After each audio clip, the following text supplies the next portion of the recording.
la Ilíada y la Odisea. La Ilíada, que se centra más que todo en la ira de Aquiles, y la Odisea, que nos habla del regreso accidentado de Odiseo a su tan amada tierra Ítaca. Después haremos la tragedia griega, que se va a desarrollar en el periodo ático, y el autor más importante de la tragedia griega que nos pide San Marcos es el autor Sófocles y su obra Edipo Rey. Entenderemos algunas características de Edipo Rey, vamos a hablar sobre esta tragedia, hablaremos sobre la triste historia de este rey que buscaba lo mejor para su pueblo y al final él fue el culpable de aquello que trató de evitar. Uh-huh.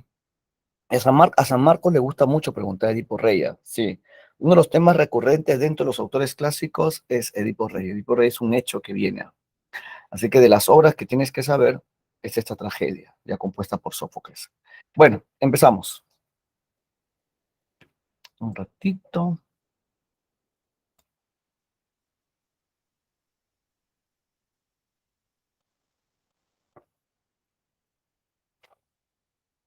Uh-huh. Uh-huh.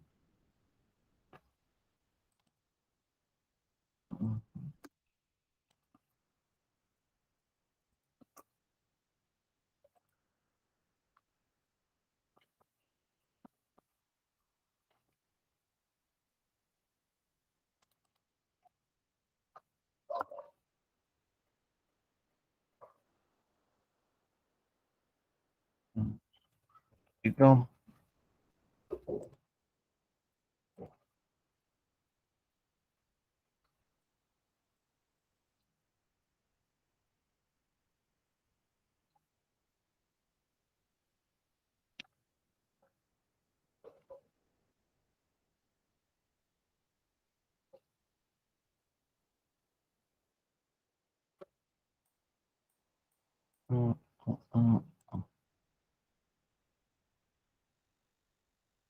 Ya,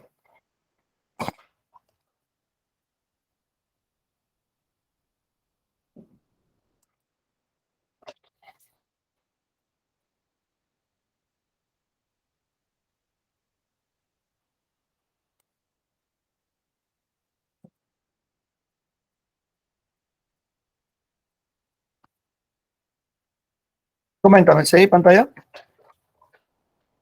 Sí. Ya, sí se ve. Un ratito, ya me voy a conectar con mi celular. Lo que pasa es que el problema con Google Meet es que no puedo verme cuando hablo. Y si no me veo, no sé qué estoy diciendo. Siento que le hablo nada. Serio.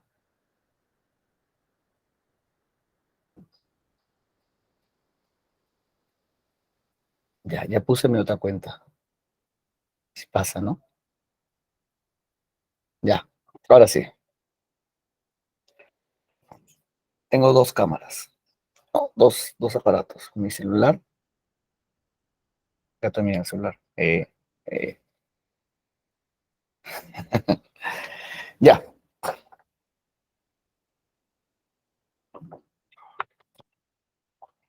empezamos.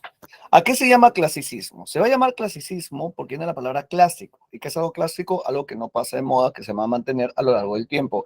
Cuando hablamos de autores clásicos, hablamos de autores que vienen a ser autores canónicos, autores que están institucionalizados dentro de lo que es, ¿no?, la literatura universal. Ya, sí, los autores clásicos son autores que están dentro de una tradición y que vienen a ser autores que van a tener una notable influencia en la literatura posterior. Los clásicos son aquellos que no pasan de moda, que terminan a ser piedras fundamentales dentro de este gran edificio que es la tradición. ¿Ya?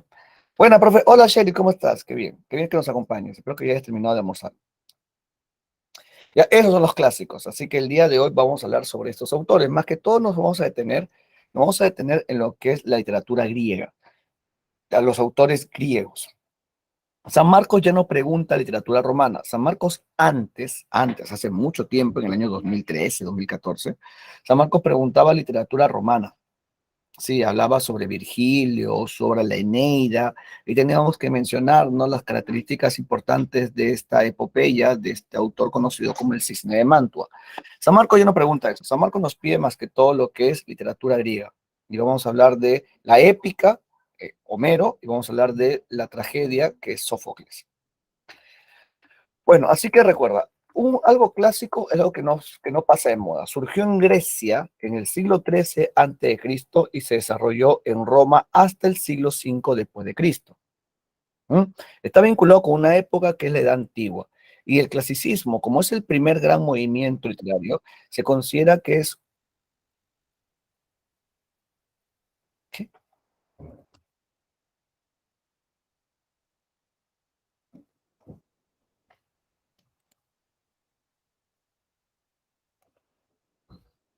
Manos,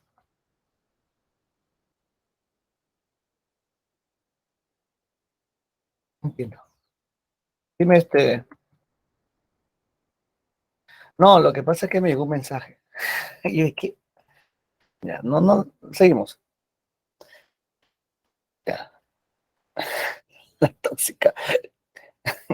Bueno, no voy a responder eso. Ya, como te decía, el clasicismo surge en Grecia en el siglo XIII antes de Cristo, ya, y se va a desarrollar en Roma hasta el siglo V después de Cristo. Está vinculado con una época. ¿Con qué época? Con la Edad Antigua. Y se considera el primer gran movimiento literario de la cultura occidente. Acá está, el primer gran movimiento de la literatura universal. Características importantes. Nosotros vamos a hablar más que todo del clasicismo griego, ¿sí? El clasicismo griego. Los romanos van a tener una profunda admiración por los griegos, en serio. Los romanos tanto van a mirar a los griegos que cuando Roma invade Grecia, los romanos van a tomar la cultura griega y se van a apropiar de ella. Van a tomar los dioses griegos y se van a considerar descendientes de los griegos. Sí, y simplemente le van a cambiar de nombre a estos dioses que los griegos alguna vez adoraron. Ahí tenemos nombre griego, nombre romano. Por ejemplo, ¿quién es el dios griego? ¿Quién es el dios griego considerado como el dios de los dioses, dios del Olimpo, vencedor de los titanes? ¿Quién es? El gran Zeus. Muy bien. ¿Y los romanos cómo lo llaman? Los romanos cómo llaman a Zeus? Lo llaman Júpiter. Excelente, Dylan. Lo llaman Júpiter. Después, no, Apolo no, Apolo es su hijo.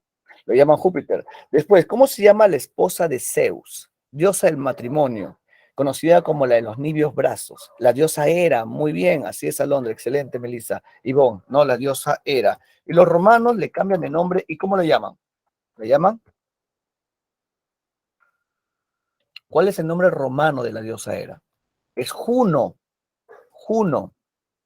Ya, no, Venus no, Venus es Afrodita.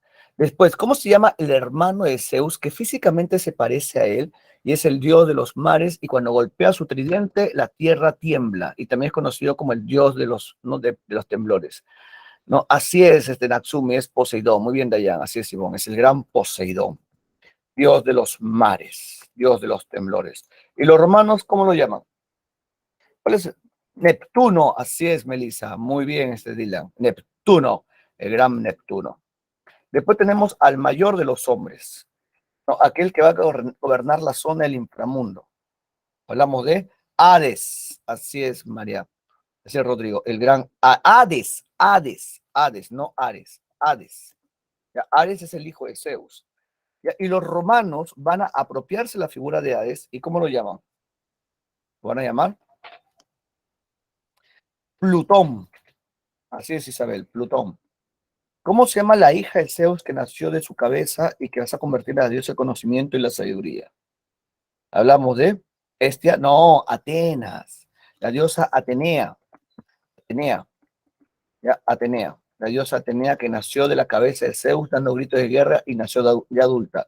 ¿Y los romanos cómo le llaman? Le llaman Minerva, muy bien, Melissa, así es, Ivonne, Minerva. ¿Cómo se llama la diosa más bella de todas, la de increíble cuerpo y gran cintura? Hablamos de Afrodita, Afrodita. ¿Y los romanos cómo le llaman? Venus. ¿Cómo se llama el dios de la guerra? El más belicoso de los dioses, el más belicoso de los dioses. Ares, muy bien. Los romanos, ¿cómo llaman a Ares? Lo llaman Marte, excelente, Marte. Después tenemos el dios del vino y los excesos, dios de la fertilidad, vinculado con el origen de la tragedia. Dionisio o Dionisio, o Dioniso, Dionisio. Los romanos, ¿cómo lo llaman? Yo, dice, le llaman Baco, así es, Baco. Y tenemos nombre griego, nombre romano. Fíjate, acá está la lista. Mira la lista que he mandado. Nombre griego, nombre romano. Ya, nombre griego, nombre romano. Porque los romanos se van a apropiar de la mitología griega y van a considerarse también descendientes de los griegos. Ya, sí. Ya, no son los únicos, hay más, ¿ya? Solamente que estos son los más importantes y los más conocidos y los más llamativos. Ya, características del clasicismo griego. ¿Qué características tenemos? Recuerda, los griegos van a buscar siempre lo que es la belleza, y la belleza está vinculado con la simetría. El ideal de belleza de los griegos tenía que ver con la simetría. ¿Y qué es la simetría? Es el equilibrio entre el fondo, el equilibrio entre el fondo y la forma. Entre el fondo y la forma. Y eso va a traer armonía. Ese es el ideal de belleza de los griegos. Que tenía que ver con la simetría. ¿Y quién es el dios vinculado con la belleza? Salomón, ¿quién es el dios vinculado con la belleza que siempre va a buscar mantener la armonía entre los dioses y los mortales? ¿Te acuerdas? Este dios que castigaba a los mortales es que se producía algún hecho desequilibrado y tenía que corregirse y mandaba peste y enfermedades. ¿Te acuerdas? Así es Melissa, Apolo, muy bien Dora la exploradora, así es Dylan, ¿no? Así es Brigitte, es Apolo. Apolo, el dios de la belleza, dios que le gustaba, ¿no? Mandar enfermedades. ¿Te acuerdas cómo empieza la Ilíada? La Ilíada empieza con una peste enviada por Apolo. Me cae mal. Sí, Apolo, lo que pasa es que Apolo buscaba siempre mantener el equilibrio. ¿Ya? Apolo envía una peste debido a que le han faltado respeto a su sacerdote más importante. ¿Y quién es su sacerdote más importante? Es Crises. No, Crises ha ido con una enorme cantidad de riquezas, con el báculo de Apolo en la mano, y le pide encarecidamente a Agamenón que le devuelva a su hija y va a pagar por su libertad. Y Agamenón lo insulta y lo bota y lo amenaza todavía. Es por eso que Crises, suplicante, le pide a Apolo, y Apolo lo escucha. Y pareció la noche, se despliega y empieza a matar a un montón de soldados aqueos, ¿no? Apolo. Por eso que Apolo es conocido como el que hiere de lejos, porque él es portador de un arco de plata y empieza a mandar una serie de flechas, saetas, que hiere, ¿no? Al campamento aqueo. Es conocido como el que hiere de lejos, Apolo. Después Apolo también aparece en Edipo Rey. Edipo Rey, bueno, o se le menciona, ¿no? ¿Por qué? Porque Apolo manda una serie de enfermedades o una peste, ¿no? A Tebas. La pregunta es ¿por qué? ¿Qué ha sucedido en Tebas que merece ser no armonizado? ¿Qué ha sucedido en Tebas que ha marcado la cólera de Apolo y tiene que corregirse ese hecho inarmónico? ¿Qué ha sucedido? Así es, Mariana, ¿no? Ha muerto el rey Layo y no se cobró venganza. No ha habido justicia por la muerte del rey. Muy bien, Isabela, así es. Layo ha muerto y no se cobró venganza. Y para colmo, el asesino vive entre ellos. Y eso tiene que corregirse, tiene que armonizarse. Profesor, Edipo Rey con la obra 7 contra Tebas guarda. Claro que guardan relación. Pertenecen, a ver, te cuento, Antonio. Todas estas obras pertenecen al famoso ciclo tebano. El ciclo tebano también llamada la Casa de Cadmo. La Casa de Cadmo, que tiene que ver con las historias vinculadas con la familia de Edipo.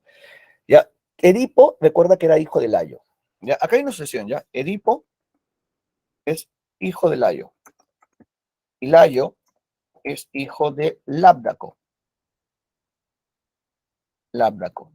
Y Labdaco es hijo de Polidoro. Y Polidoro es hijo de Cadmo. Y Cadmo es el fundador de Tebas. Edipo, hijo de Layo. Layo, hijo de Labdaco. Labdaco, hijo de Polidoro. Y Polidoro, hijo de Cadmo. ¿Y quién es Cadmo? Fundador de Tebas. Por eso que a los tebanos, en vez de decirle tebanos, le dicen cadmeos. Y todas estas historias vinculadas con Tebas, se le va a llamar el ciclo tebano, o también llamada la casa de Cadmo, o también llamada la casa de Polidoro. Y los siete contra Tebas es una obra de Esquilo. Y Esquilo, al igual que Sófocles, se va a basar en las historias de una tradición anterior. O sea, Sófocles no crea de la nada Edipo Rey. Sófocles se basa en una serie de historias que pertenecían a Tebas. Sófocles recoge esa historia y crea su versión de Edipo. Porque antes de Sófocles, Esquilo ya había hecho una trilogía. Sí, Esquilo tiene una trilogía donde la primera parte se llama Layo, la segunda parte se llama Edipo y la tercera parte se llama Siete contra Tebas. contra Tebas. Lamentablemente, la obra Layo se perdió. Sí, obra perdida, no se sabe. La obra, no, ahora Edipo está perdida también. La única trilogía, la única parte de esa trilogía es los 7 contra Tebas. Profe, y la Orestiada es otra trilogía. Lo que pasa es que a Esquilo le gustaba hacer trilogías. Ojo, trilogías, no tríos, quizá, no lo sé. Ya, trilogías. Trilogías son obras en 3 partes. Ya, en 3 partes. Sí, Profesor, dime. buenas tardes. Buenas tardes. ¿Podría, como se dice, ahorita que está mandando esos datos, por ejemplo, la trilogía decía la Orestiada, y yo pensaba que la Orestiada estaba compuesta por Layo, Edipo y 7 contra Tebas, pero ahí dice No, que no, que es otra. Entonces, ¿podría más o menos dar un orden? Porque, en serio, en literatura universal comenzando con esto, Esquilo, Sófocles, como que todos escribían casi lo mismo, ¿no? Como ahorita acaba de decir que el ciclo tebano. Entonces podría más o menos como que ordenar esa secuencia, al menos para tener una idea más clara, por favor. claro, Antonio, tú pides, has bendecido. ¿Ya? Ya, sí, eso es lo genial. Lo que pasa, a ver, te ayudo. Lo genial de la cultura griega es que los griegos se van a basar en sus propias instituciones, ¿ya? Los griegos se van a basar en sus propias instituciones. O sea, los griegos, no es que un día Homero se despertó y dijo, bueno, gente, hoy voy a contar una historia de un hombre que despierta su ira y mata a todos. No, no, no. Lo que hace Homero cuando compone la obra, no, la Ilíada, es basarse en una época anterior llamada la Edad Heroica. La Edad Heroica. Y en la Edad Heroica tenemos a héroes como Aquiles, Héctor, Priamo, y esas historias también son tomadas por otros autores. Por ejemplo, Eurípides tiene una obra llamada Hécuba, donde habla la historia de la reina de Troya, Hécuba. Después Eurípides tiene una obra llamada, no, Clitenés, tiene una obra llamada, perdón, tiene una obra llamada Andrómaca, que nos cuenta la historia de la esposa de Héctor, lo que le pasa a la esposa de Héctor, ¿no? Y la que me preguntabas tú, ¿no? Sobre la Orestiada es una trilogía, es otra trilogía, porque a Esquilo le gustaba hacer trilogías, es otra trilogía, ¿no? Que la primera parte se llama, ahí está, fíjate el chat, la primera parte se llama Agamenón, la segunda parte se llama Coéforas y la tercera parte se llama Euménides. Y esa es la única trilogía que está completa, la única. Lamentablemente las trilogías de Esquilo se han perdido. Ya se han perdido y la única que nos queda completa es esta acá, la Orestiada, donde la primera parte me habla de Agamenón y adivina que está vinculada con la historia de la Iliada, pero no significa que tienes que leer la Iliada para entender la Orestiada. No, no, no, no. La Orestiada nos cuenta sobre Agamenón que regresa victorioso de la guerra de Troya. Él regresa victorioso y cuando llega a su reino Micenas, su esposa lo mata. ¿Por qué su esposa lo mata? Porque él ha matado a su hija más querida, que es Ifigenia. Y si quieres saber de la historia de Ifigenia, hay otra obra llamada Ifigenia en Táuride, Ifigenia en Áulide, que es de Eurípides. Profe, o sea, me está diciendo que los autores griegos, ellos se basan en sus propias tradiciones recogiendo historias de una época anterior a la suya. Así es, la materia prima de los autores es su propia tradición. Eso es lo genial de los griegos. Los griegos no van a copiar a otras personas, sino se basan en sí mismos. Esa es la gran originalidad de la cultura griega. Es genial lo que hacen los griegos. Profe, o sea, usted me está diciendo que Esquilo, antes de Sófocles, él hizo una obra sobre el ciclo tebano, una obra llamada Edipo, solamente que esa obra se perdió y la única que sabemos sobre Edipo es la que hizo Sófocles. Así es, sí, así es. ¿Cómo lo hizo Esquilo? No lo sabemos, pero la que sí conocemos es la de Sófocles. Y adivina qué, de Sófocles nos quedan tan solo 7 obras. ¿Y sabes cuántas obras hizo Sófocles? Sófocles, según lo que se ha contado, él hizo 123 obras. 123. Nos quedan tan solo 7. Las demás se han perdido. ¿Qué, profe? ¿Pero por qué? Guerras, incendios, no, saqueos, inundaciones. En la época antigua, Ustedes por historia universal saben la cantidad de enfrentamientos que han habido. En esos enfrentamientos no solamente han tomado ciudades, también sino han destruido culturas, siendo la más grande pérdida, la famosa incendio de la Biblioteca de Alejandría. El incendio de la Biblioteca de Alejandría nos dejó un gran vacío. El Vaticano lo tiene. Seguro no. Hay una leyenda, ustedes saben que la leyenda tiene parte de verdad y parte de mentira, que en los sótanos del Vaticano, ¿no? Ahí hay un montón de libros, ¿no? Libros que han sido censurados. Hay un montón de libros censurados, lo que se llama el índice. Pero me va a contar, claro, Fernanda, el día de hoy nos toca hablar de Edipo Rey. Sí. Y tu profe no va a contar, vamos a leer Edipo Rey. Porque lo que hace tu profe, escúchame, lo que hace tu profe es tomar fragmentos. Porque San Marcos hace eso, San Marcos nos pide fragmentos de obras. Y lo que hace tu profe es tomar los fragmentos más importantes de la obra y buscar atarlos entre sí para poder tener un mayor acercamiento a las obras que nos pide San Marcos. ¿Sí? Eso es lo que vamos a hacer en nuestras clases. Ya, bueno, continuamos. ¿Me entendiste, Antonio? Sí, profe, pero, o sea, igual, supongo que tengo que poner una línea de tiempo porque es como si es un montón de obras para tratar de interpretar bien ese punto, ¿no? De ciclo tebano. Porque quiero Sí. llegar al punto de entender bien Edipo, o sea, Y basándome Edipo en es el una obra contexto. bien recurrente en San Marcos. Pero no te preocupes, aquí estamos para ayudarte. Ya, y una cosita, solamente céntrate en las obras que pide San Marcos. Solamente céntrate en las obras que pide San Marcos. Ya, porque si no, te vas a ir por las ramas y al final te vas a perder. Nos centramos en las obras que pide San Marcos y ahí la entendemos bien, bien, bien, bien, bien, ¿ya? Después, Marco López me pregunta, Marco Lagos, me dice, profe, ¿cuál es la diferencia entre Criseida y Briseida? Ah, Criseida, lo voy a poner en el chat. Criseida es la hija de Crises. ¿Y quién es Crises? El sacerdote de Apolo. El sacerdote de Apolo. ¿Sí? Criseida es la hija de Crises, sacerdote de Apolo. Y ella, Criseida,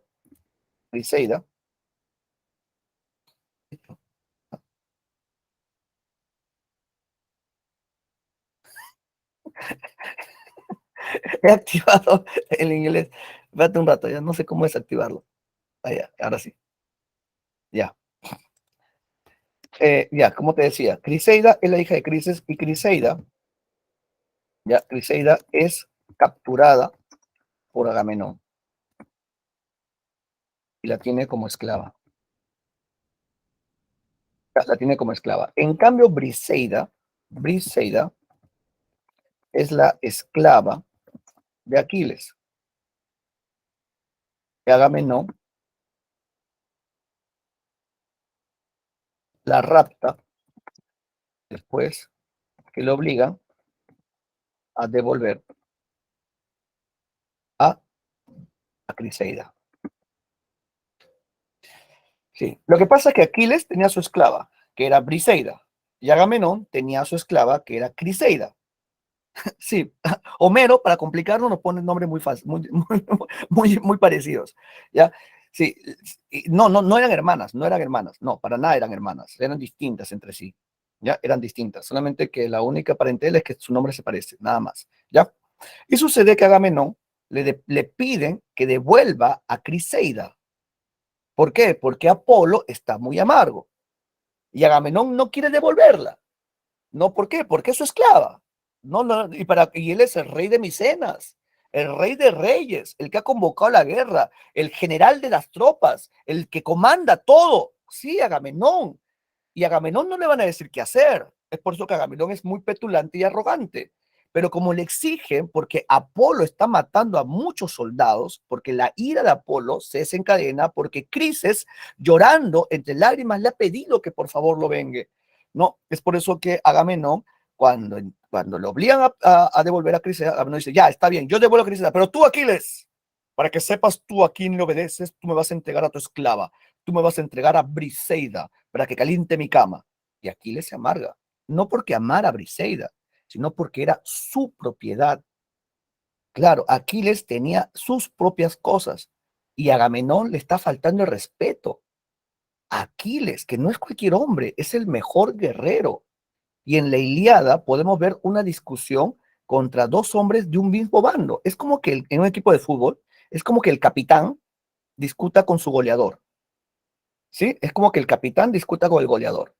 O sea, el goleador es el jugador fundamental, ¿no? Que te va a dar la victoria.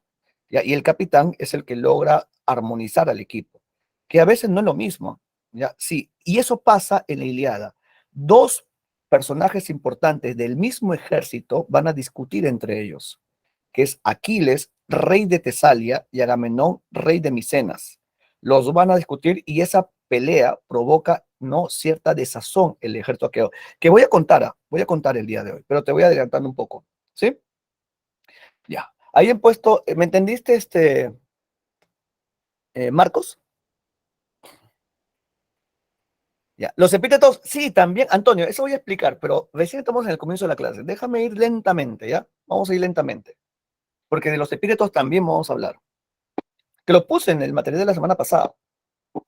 ¿Vieron el material de la semana pasada? Ahí justo en figuras literarias puse epítetos perifrásicos utilizados por Homero. ¿Vieron el material? Estaba al final, junto antes de las claves. Ya, seguimos. Otra característica importante es la normatividad. Hablamos de que los griegos van a buscar lo que es la belleza. Y otra característica muy básica es la normatividad. ¿Qué es la normatividad? Reglas. Ellos van a poner reglas en el arte para poder buscar la armonía. Y una regla fundamental en el teatro era las famosas unidades. Las unidades. Las unidades teatrales. Unidades teatrales impuestas por Aristóteles. Recuerda que Aristóteles es el gran pensador de la antigüedad. Aristóteles. ¿Cuáles son esas tres unidades teatrales? La unidad de tiempo, la unidad de espacio y la unidad de acción. ¿Qué significa esto de unidades teatrales? ¿Qué significa esto de unidad de tiempo? Unidad de tiempo quiere decir que una obra se va a dar en menos de un día. Edipo Rey, si ustedes recuerdan Edipo Rey sucede todo en horas nada más. Edipo en menos de un día se entera de que él fue adoptado, de que él fue recogido, de que él casi sus padres originales lo iban a matar, no que sus padres verdaderos no lo amaban, que él era el culpable de todo lo que pasaba en Tebas, de que él no era simplemente lo peor que le sucedió a la ciudad. Él era el culpable de todo lo malo que le pasaba a Tebas, ¿no? En un solo día, ¿no? Unidad de espacio. Toda la historia de Edipo Rey sucede en un lugar. ¿En qué lugar? En el Palacio de Tebas, en las puertas del Palacio de Tebas. Es unidad de espacio. Y unidad de acción. En Edipo Rey, que según Aristóteles es la tragedia perfecta. ¿Por qué Aristóteles dice que es la tragedia perfecta? Porque cumple con estos requisitos. ¿Ya? ¿Y cuál es la unidad de acción? ¿Cuál es la acción que impulsa toda la obra? Buscar al asesino de Layo. Buscar al asesino de Layo. Esa es la acción que impulsa toda la obra. Por eso es que Aristóteles, con gran lucidez, dice: Edipo Rey es la tragedia perfecta y es el ejemplo de todas las demás tragedias. Es la tragedia paradigmática. ¿Ya? Sí. Edipo Rey. ¿Ya? Y estas normas van a buscar eso, la armonía en las obras teatrales, ¿no? Hay un marcado culto a la razón y también tenemos que entender de que las obras griegas de la antigüedad tenían una finalidad pedagógica. ¿Qué quiere decir con finalidad pedagógica? Que buscaban dar una enseñanza. Sí, si vemos la Ilíada no solamente me habla de la ira de Aquiles, que es el tema principal. La Ilíada me habla de qué? Me habla sobre modelos de conducta, sobre hábitos. Si uno lee la Ilíada te enseña cómo llevar la lanza, cómo llevar el escudo, cómo atar los caballos, cómo es que se deben comportar, ¿no? En el campo de batalla, cómo debes respetar a tus enemigos. ¿Por qué crees que Zeus no ordenó que Aquiles devuelva el cuerpo de Héctor? Porque era demasiado, había roto todos los códigos de guerra. Eso no está bien. Por eso es que la mamá de Aquiles, su mamá, que es la ninfa Tetis, habla con su hijo y le pide que devuelva. Y después, más adelante, Príamo va y le ruega para que le devuelva el cuerpo de su hijo. Y Aquiles le dice: ya no me digas más, viejo, porque ya el Dios ha hablado conmigo. Yo estaba dispuesto a devolver, así que no me exijas qué hacer. Sí, Aquiles está muy amargo también con Príamo, porque Príamo no va y ya insiste demasiado. Y Aquiles la amenaza de muerte. Aquiles es así, Aquiles es muy vehemente. Así que, y la Odisea, por ejemplo, la Odisea también me enseña cómo yo debía comportarme no, con mis invitados. ¿Te acuerdas cuando Odiseo llega al palacio del rey Alcino? El rey Alcino, a pesar de que este extranjero no se ha presentado y no le ha dicho su nombre, no viene de manera suplicante. Y según la ley de la hospitalidad que demandaba Zeus, uno tiene que ser un buen anfitrión. Y el rey Alcino le da un banquete, a pesar de que no le dice su nombre, porque así lo demandaba Zeus. ¿Te acuerdas que cuando Odiseo llega a la cueva del gigante Polifemo, ¿no? Odiseo tiene mucho miedo, pero dice: oh gigante, nosotros nos presentamos suplicantes ante ti y te pedimos que cumpla la ley de Zeus hospitalario. Y el gigante, ¿sabes lo que dice el gigante? Es Polifemo, ese gigante de un solo ojo. Dice: nosotros los cíclopes no tememos no tememos a Zeus. Así que no me vengas aquí con la ley de Zeus hospitalario. ¿Y qué hace el gigante Polifemo? Toma a los hombres de Odiseo, toma a 2 hombres, los arroja contra el piso, le revienta la cabeza y se los come. Se los come. O sea, el gigante Polifemo no cumple con la ley de Zeus hospitalario. Por eso es que también se justifica que Odiseo lo deje ciego. Después, cuando los pretendientes van a la corte de Odiseo, ¿te acuerdas que la reina Penélope está siendo acosada por los pretendientes? ¿No? Y son más de 100 personas que le exigen que, ¿no?, que escoja entre ellos. Ellos están abusando de la ley de hospitalidad. Están abusando, porque no se ha encontrado el cadáver de Odiseo y nadie ha dicho que Odiseo ha muerto. Es cierto que no se sabe nada de Odiseo, pero para la reina y para su hijo, su esposo está vivo. Odiseo está vivo. Pero los pretendientes que abusan de la ley de la hospitalidad, ¿no? Ellos, ¿no?, están allí acosando a la reina. Por eso es que al final de la Odisea no se justifica que Odiseo mate a los pretendientes, porque están yendo en contra de las normas. No, la Ilíada y la Odisea nos habla de muchos valores. El valor del hombre en el campo de batalla, el valor del hombre dentro de situaciones no críticas como un viaje, ¿no?, en la Odisea o no, dentro de la guerra, como es el caso de la Ilíada. Sí, presenta muchos valores, muchísimos valores. Por ejemplo, ¿quién representa el amor a la familia? Héctor en la Ilíada, y en la Odisea es Odiseo. ¿Quién representa la prudencia en la Ilíada? Néstor. ¿Quién representa la soberbia en la Ilíada? Agamenón. ¿Quién representa, no, la vehemencia? Aquiles. ¿No? Nos presenta diferentes, no, valores, virtudes y hasta defectos. Sí, por eso que se habla un poco de la enciclopedia homérica. La enciclopedia homérica. Ya, y como te había comentado, cuando Homero compone la Ilíada, Homero no se basa en no se basa en la nada. Homero, ¿qué hace? Homero recoge una tradición. Fíjate lo que estoy subrayando. Las obras griegas se encuentran basadas en los mitos de la edad heroica. Homero recoge historias de una época anterior a la suya. Esquilo y Sófocles se basan en obras de una época anterior a la suya. Ya ellos recogen su propia tradición. He ahí el carácter originario de la cultura griega. Hay un marcado antropocentrismo, porque recuerda que los griegos se van a centrar en el hombre, virtudes humanas, defectos humanos, cualidades humanas, características humanas. Hasta los dioses tenían características humanas. Los dioses, ¿no? Los dioses amaban, odiaban, se presentaban con vehemencia en el campo de batalla, apoyaban a diferentes bandos. Ya, después tenemos, ¿por qué es importante el clasicismo griego? El clasicismo griego es importante porque ha marcado una notable influencia en la cultura occidental, porque hay movimientos más adelante que van a volver a los clásicos, como es el caso del Renacimiento. El Renacimiento en el siglo XVI, ellos vuelven a los clásicos y revaloran la cultura de la antigüedad. Después, más adelante, en el siglo XVIII, con el neoclasicismo, así es, Melissa, con el neoclasicismo, ellos vuelven de nuevo a la cultura clásica, ¿no? Y como te había comentado, ellos tienen un carácter originario, porque se basan en sus propias instituciones. Justo lo que le decía, ¿no? Ellos rescatan historias de una época anterior a la suya, la edad heroica. Periodos. Nosotros vamos a hacer más que todo la literatura griega, ¿ya? Literatura griega. Fíjate lo que estoy subrayando, literatura griega.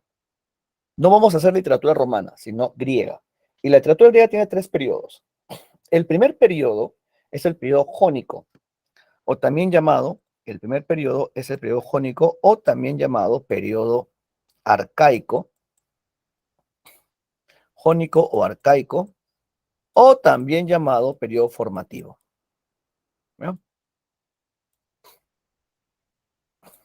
Formativo. ¿Por qué se llama periodo jónico? Porque recuerda que la Grecia de ahora no es la misma que la Grecia antigua. ¿Ya? La Grecia antigua, uno no se llamaba Grecia, así como el Perú, ¿no? Ustedes saben que en la antigüedad el Perú no se llamaba Perú, se llamaba Tahuantinsuyos, ¿no? Según la cultura inca, porque antes de los incas, ¿cómo se la llama esa tierra? Ya, antes no era la Hélade, que era Grecia era la Hélade, que era un conjunto de pueblos, ¿no? Como los jonios, eolios, dorios, aqueos. Y uno de los pueblos que más destacaba era el pueblo de los jonios. Por eso que se va a llamar periodo jónico. Y aquí podemos ver, mira esta línea de tiempo, ¿ya? Esta línea de tiempo te va a ayudar bastante. Aquí podemos ver a Homero. Homero está acá. Acá está Homero. Homero vivió más o menos en el siglo 9 antes de Cristo hasta el siglo 8, los primeros años del siglo 8 antes de Cristo. Ahí dice ANE. ANE significa antes de nuestra era. Ya, cuando Homero compone la Ilíada y la Odisea, Homero se basa en una época anterior, fíjate, se basa en la guerra de Troya. La guerra de Troya en verdad se dio. Sí, la guerra de Troya en verdad sucedió. O sea, Homero no se basa en la imaginación, se basa en un hecho que se dio hace muchísimos años atrás, o sea, hace unos 300 años antes de Homero. Y esa historia pertenecía a un imaginario popular. La gente hablaba de las grandes hazañas que se dieron, ¿no? Cuando Troya cayó. La pregunta es, ¿dónde queda Troya? ¿Alguien sabe dónde queda Troya? Actualmente, ¿en qué país se encuentra ubicada Troya?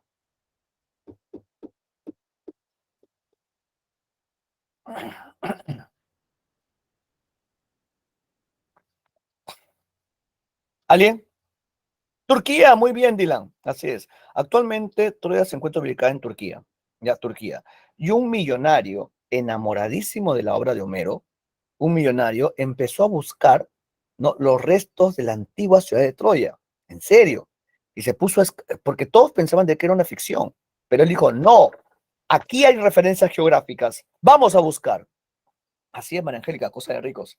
Y se puso a escarbar, escarbar, como tenía mucho tiempo libre y bastante plata, ¿no? Se puso a escarbar, escarbar y encontró Troya. Troya está debajo de, ¿no? de lo que ahora es Turquía. Y encontró los restos y encontró joyas. ¿Sabes cómo le llamó él? Él, él dijo las joyas de Helena, las joyas de Helena. Y a su esposa le pidió que se las pusiera en la cabeza y le tomó foto. Ahora quiero que busques en internet. Salón, momento Google. Vas a ir a Google y quiero que tipees joyas de Helena de Troya y pon imágenes. Pon joyas de Helena de Troya. Sí, sí, Dayana, es rico. A ver, ¿qué tal? Pon joyas de Helena de Troya. Se ve a una mujer que está posando, están feas.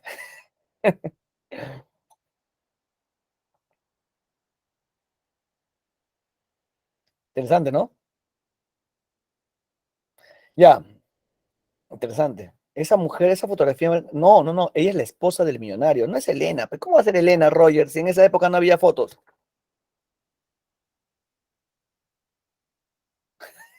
Es el momento XD, auspiciado por Roger. Gracias, Roger. Sigue por más momentos XD.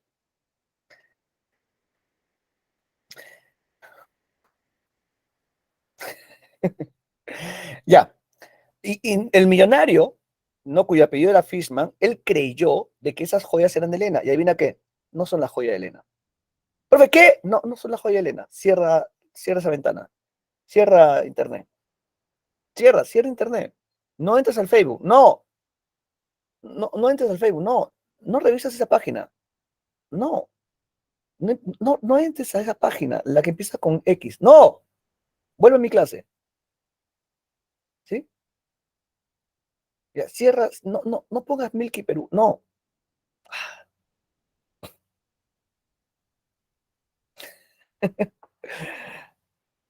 Te conozco. Pero Manga Plus, dice. Ya, cierra tu. No entres ahí en Echi. No, no entres. Ya,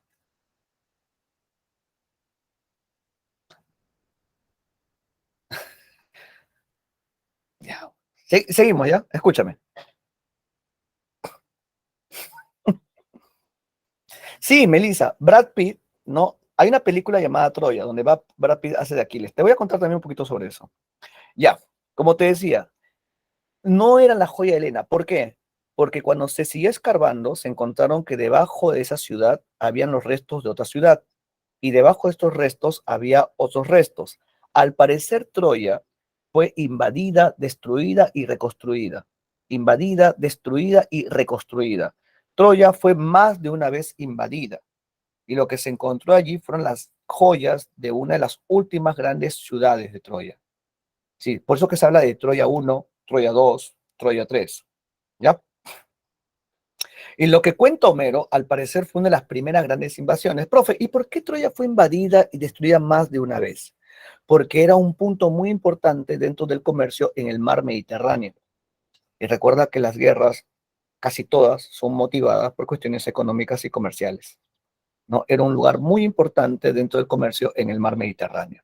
Y lo que hizo Homero fue contar una de las primeras grandes invasiones de Troya. Eso es lo llamativo, ¿ya? Y como te dije, Homero compila y difunde oralmente estas historias, oralmente. Homero no escribió la Ilíada, Homero no escribió la Odisea, Homero la cantó. Homero cantó estas grandes historias. Más adelante se van a transcribir la Ilíada y la Odisea, pero Homero no la escribió. ¿Por qué? Porque en esta época no existía la escritura, ¿ya? Y se va a compilar estos cantos de Homero. ¿Y quién lo compila, profe? Pisístrato. Pisístrato se encarga, Pisístrato, que pertenecía al grupo de los 30 tiranos griegos, manda a recopilar estas historias y ahora se le atribuye a este hombre. ¿Ya? Y es cierto de que hubo una polémica llamada la cuestión homérica, donde se cuestionaba la existencia de Homero, porque todo lo que sabemos de Homero está plagado de leyendas, y ustedes saben que las leyendas tienen parte de verdad y parte de mentira. Ya, si la vida de Homero está llena de, ¿no? de datos que no han sido constatados. Por eso que no se cree de que Homero no existió. Y mucha gente, muchos teóricos en el siglo XIX, porque la cuestión homérica viene del siglo XIX, muchos teóricos decían de que era imposible de que una sola persona se sepa de memoria esta enorme cantidad de versos, porque la Ilíada tiene 15.674 versos y la Odisea tiene 12.110 versos. ¿No? Y si lo juntamos son más de 27.000 versos. Así que decían que era imposible de que una sola persona se sepa todo eso. Si yo con la junta puedo saber la tabla del 7. ¿Ya? Hasta que se descubrió que sí era posible. Sí era posible de que una persona pueda saber todo eso. ¿Por qué? Porque Homero utilizaba recursos memorísticos. ¿Qué recurso memorístico utilizaba Homero? Epítetos, el uso de epítetos, porque mencionaba a un personaje y mencionaba una cualidad de este personaje. Antonio, era, no, Pisístrato pertenecía al grupo de los 30 tiranos de Grecia, 30 tiranos. Que tu profe de HU te va a contar sobre eso.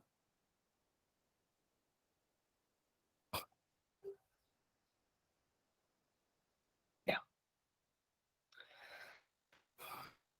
ya, y como te decía, se demostró que sí era posible, porque Homero utilizaba epítetos, justo lo que me preguntaste, epítetos. ¿Ya? ¿Qué es un epíteto? Un epíteto es mencionar una cualidad. Y Homero mencionaba cualidades de sus personajes. Aquiles, el de los pies ligeros. Héctor, el de tremolante casco. Agamenón, el de los ojos de perro. Atenea, el de los ojos de lechuza. Y a veces un personaje, bueno, muchas veces, un personaje podía tener más de un epíteto. Por ejemplo, Héctor. Héctor era llamado el domador de caballos, el matador de hombres, el de tremolante casco. Odiseo era conocido como el diestro en ardides, el asolador de ciudades. O a veces, o muchas veces, ya se hacía alusión a su padre. Sí, en vez de decirle Aquiles, le decían, no, le decían el Pélida. ¿Por qué le decían el Pélida? Porque su papá se llamaba Peleo. ¿Sí? O Agamenón. Entonces, ustedes saben que Agamenón y Menelao eran hermanos. Los dos son hijos de Atreo. ¿Y sabes cómo le decían? Le decían los Átridas. El Átrida Agamenón, el Átrida Menelao, porque su papá era Atreo. A Zeus le decían el Cronida. ¿Por qué le decían el Cronida? Porque su papá era Cronos. ¿Cómo? Me dice. Y sí, y que quería. Ah, claro. No, el que quería con Helena era Paris. No, y su esposo era Menelao. Menelao era su esposo de Helena. Una pregunta, ¿qué pasa? Uno el esposo, claro, uno es el esposo y otro es el cuñado. Así es llamar. Pero no solamente son. Ustedes saben que Agamenón mató a los hermanos de Helena para poder tomar a Helena y a su hermana. ¿Quiénes eran los hermanos de Helena y su hermana? Su hermana Helena era Clitemnestra, ¿no? Y sus hermanos eran Castor y Pólux. Agamenón mató a Castor.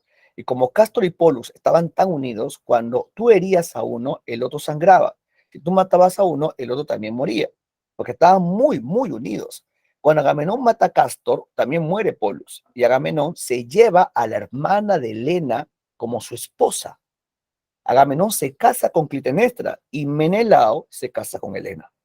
Por eso es que en la tradición también se habla de que Menelao era un cobarde, de que es su hermano el que logró la victoria.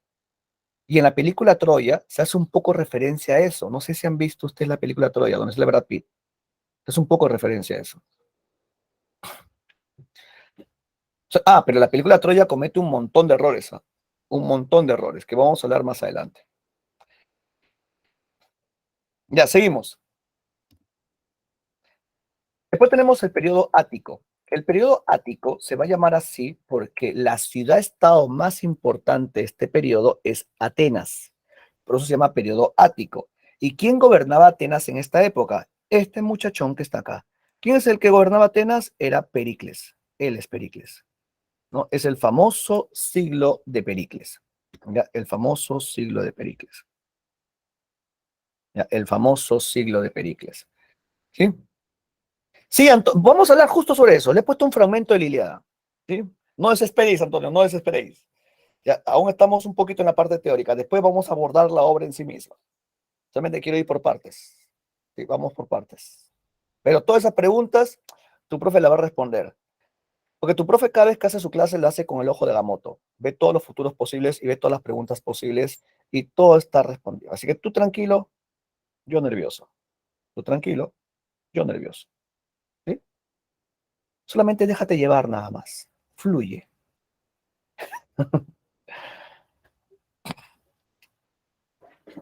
En serio, vamos a hablar sobre eso. Justo lo que me preguntas, ya está, ya. En este material está todo. ¿Ya? Con usted siempre fluye.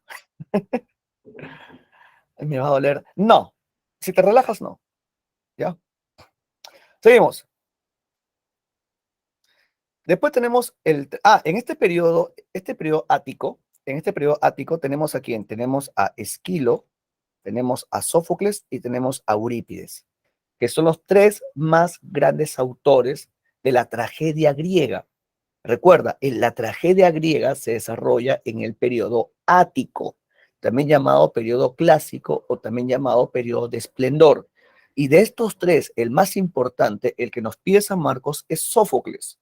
Sófocles aparece después de Esquilo y antes que Eurípides. Ya Sófocles, que se va a convertir en uno de los más grandes ganadores. Profe, ¿por qué ganadores? Porque en esta época habían certámenes, entre ellos competían.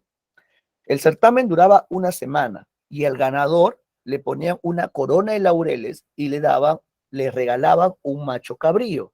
¿Qué es el macho cabrío? Era la cría de una cabra, o sea, un cabrito. La pregunta es ¿por qué? Porque recuerda que el teatro está vinculado con Dionisio. Y Dionisio, según la tradición, según la mitología, él fue transformado en macho cabrío para ocultarlo de la ira de la diosa Hera. Ya por eso es que a los ganadores le daban un macho cabrío. ¿Ya? Y también todo el respaldo y admiración del público. Que vamos a hablar más adelante, ya vamos a hablar sobre eso más adelante. Después tenemos el tercer periodo, el periodo conocido como helenístico o también llamado alejandrino, que es un periodo de decadencia. ¿Ya? Aquí no vamos a andar mucho, nos interesan más que todos los dos primeros periodos. Ya te lo dejo para que lo revises. Vamos con el periodo jónico. Periodo jónico. Ya, vamos con el primer periodo. ¿Por qué se llama periodo jónico? Y aquí nos ayuda la lectura. Ya. Antonio, lee esta parte, por favor. ¿Cómo? Acompáñanos con la lectura de esta parte.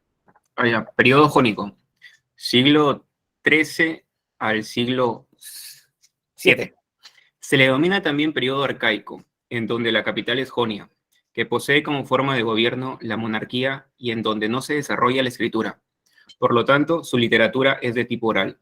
Los temas eran mitos, especulaciones religiosas y otros relacionados con la cultura. A este periodo pertenecen las epopeyas cantadas por Homero, conocidas como Ilíada y la Odisea. Gracias, Antonio. Ya, algo interesante que los compañeros, recuerda, el periodo jónico también es conocido como periodo arcaico o también conocido como periodo formativo. En esta época la escritura no existía. ¿Te acuerdas que tu profe de HU te ha hablado de la escritura lineal A, escritura lineal B? Ya, es de esta época. Ya, es de esta época, periodo jónico. Fíjate la época, siglo XIII antes de Cristo al siglo VII antes de Cristo. Es la antigüedad, la antigüedad. Esto es más antiguo que no, que el mismo Jesús. Son 1300 años antes de Jesús. Antiquísimo. Por eso es que Homero solamente cantó la Ilíada. Homero no la escribió, la cantó, porque no existía la escritura. Después, más adelante, se va a transcribir estas historias que se le atribuye a este hombre. ¿Qué representantes tenemos acá? Dentro de la épica tenemos a Homero. Homero, a quien se le atribuye la Ilíada y la Odisea. Después tenemos en la épica didáctica, tenemos a Hesíodo, que tiene la Teogonía, que es un libro en el cual se encuentra la mitología griega. Si ustedes quieren conocer la mitología, si les gustan mucho estas historias, tienen que leer la Teogonía o la Teogonía de Hesíodo.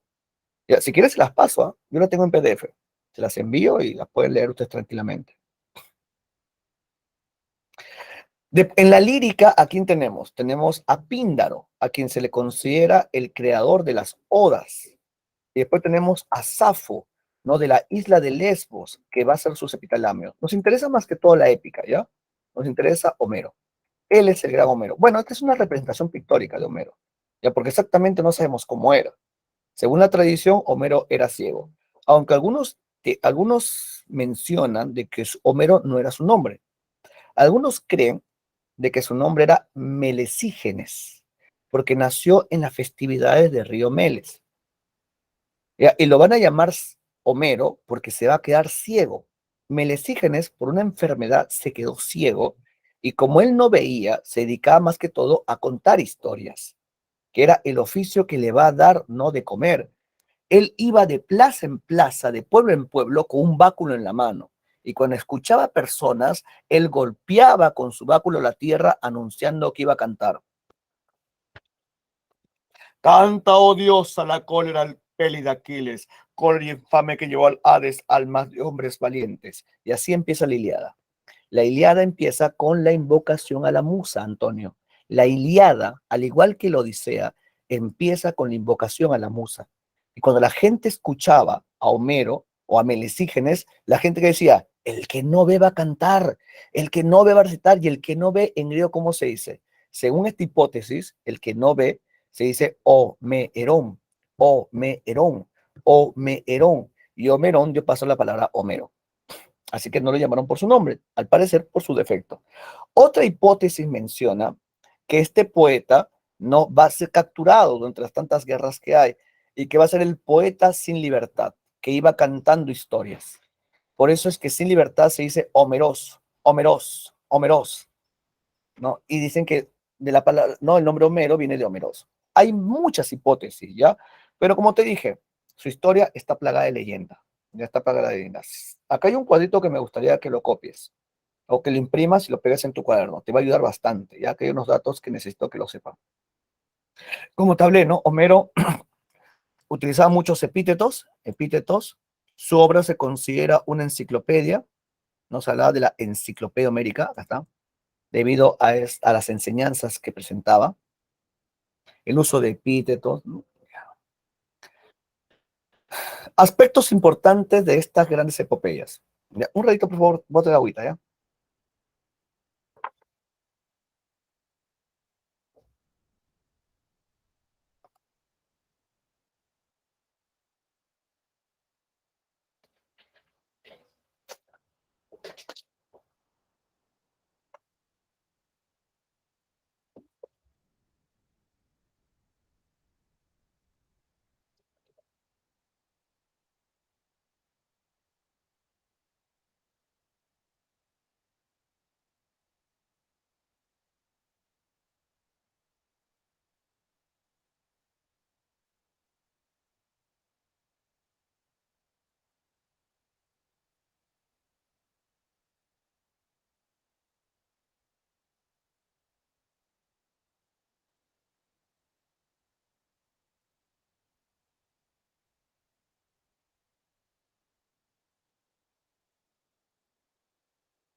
Ya.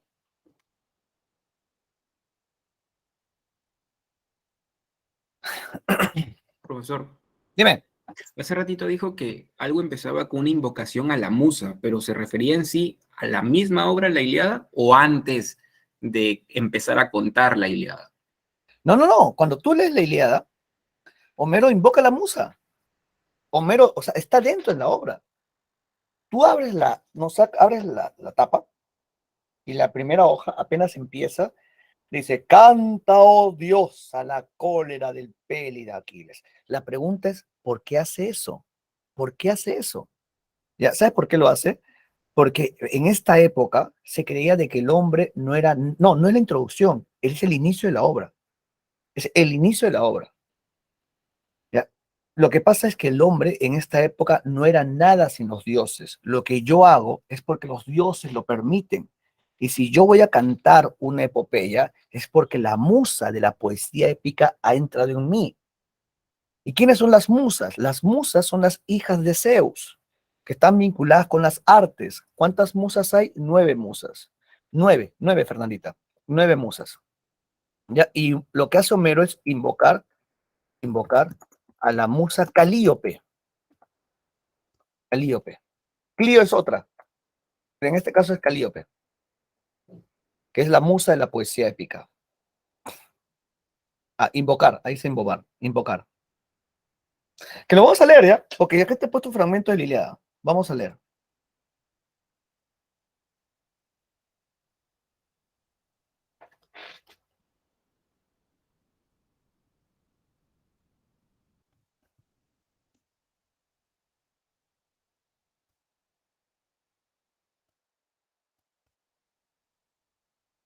Ya.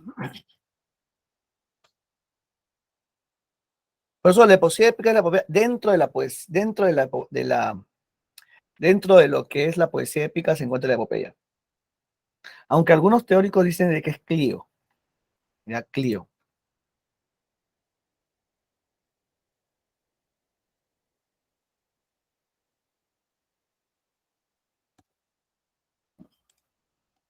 Pero para San Marcos es Calíope, sí, en su material dice Calíope. Ya, pero seguimos. La Odisea también empieza con la invocación a la musa, no solamente la Ilíada, las dos, tanto la Ilíada como la Odisea. Ya. Rasgos en común entre la Ilíada y la Odisea. ¿Qué tienen en común? Uno, los dos van a hablar de una época anterior, y esa época anterior es la edad heroica. ¿Y cómo la presentan? De una manera muy idealizada. ¿Por qué? Porque son capitanes los que se enfrentan, son reyes los que derraman su sangre. No son reyes que están encerrados en su castillo, sino son reyes que están, no, que están dirigiendo sus tropas. Aquiles es rey de Tesalia, Agamenón es rey de Micenas, Menelao es rey de Esparta, ¿no? Paris y Héctor son príncipes de Troya. Están allí comandando sus tropas. Lo que está haciendo estas obras es exaltar una época anterior, donde nos presenta un mundo aristocrático. Cuando digo mundo aristocrático, ve esta parte de acá que dice mundo aristocrático, el tercer guión, no, es porque nos exalta a príncipes y guerreros y los idealiza. Como te dije, ¿no? Son reyes que son cabezas de batalla de un batallón, no, de una tropa, y ellos derraman su sangre. Y toda la Ilíada se centra en ellos.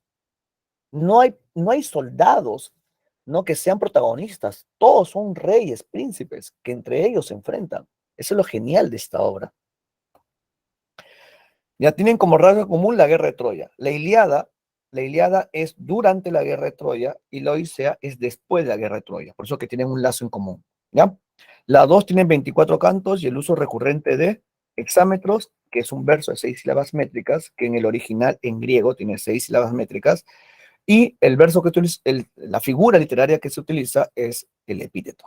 ¿Ya? El epíteto. Esto es importante que lo copien, ¿ya? Él es Homero, el poeta coronado. Vamos a hablar de la Ilíada, ¿ya? Quiero que veas este cuadro. Barcelona, viendo este cuadro, coméntame. Quiero que veas detenidamente este cuadro. Ya, ahora quiero que infieras. De acuerdo a este cuadro, ¿cuál es más extensa, la Ilíada o la Odisea? De acuerdo a este cuadro, ¿cuál es más extensa, la Ilíada o la Odisea?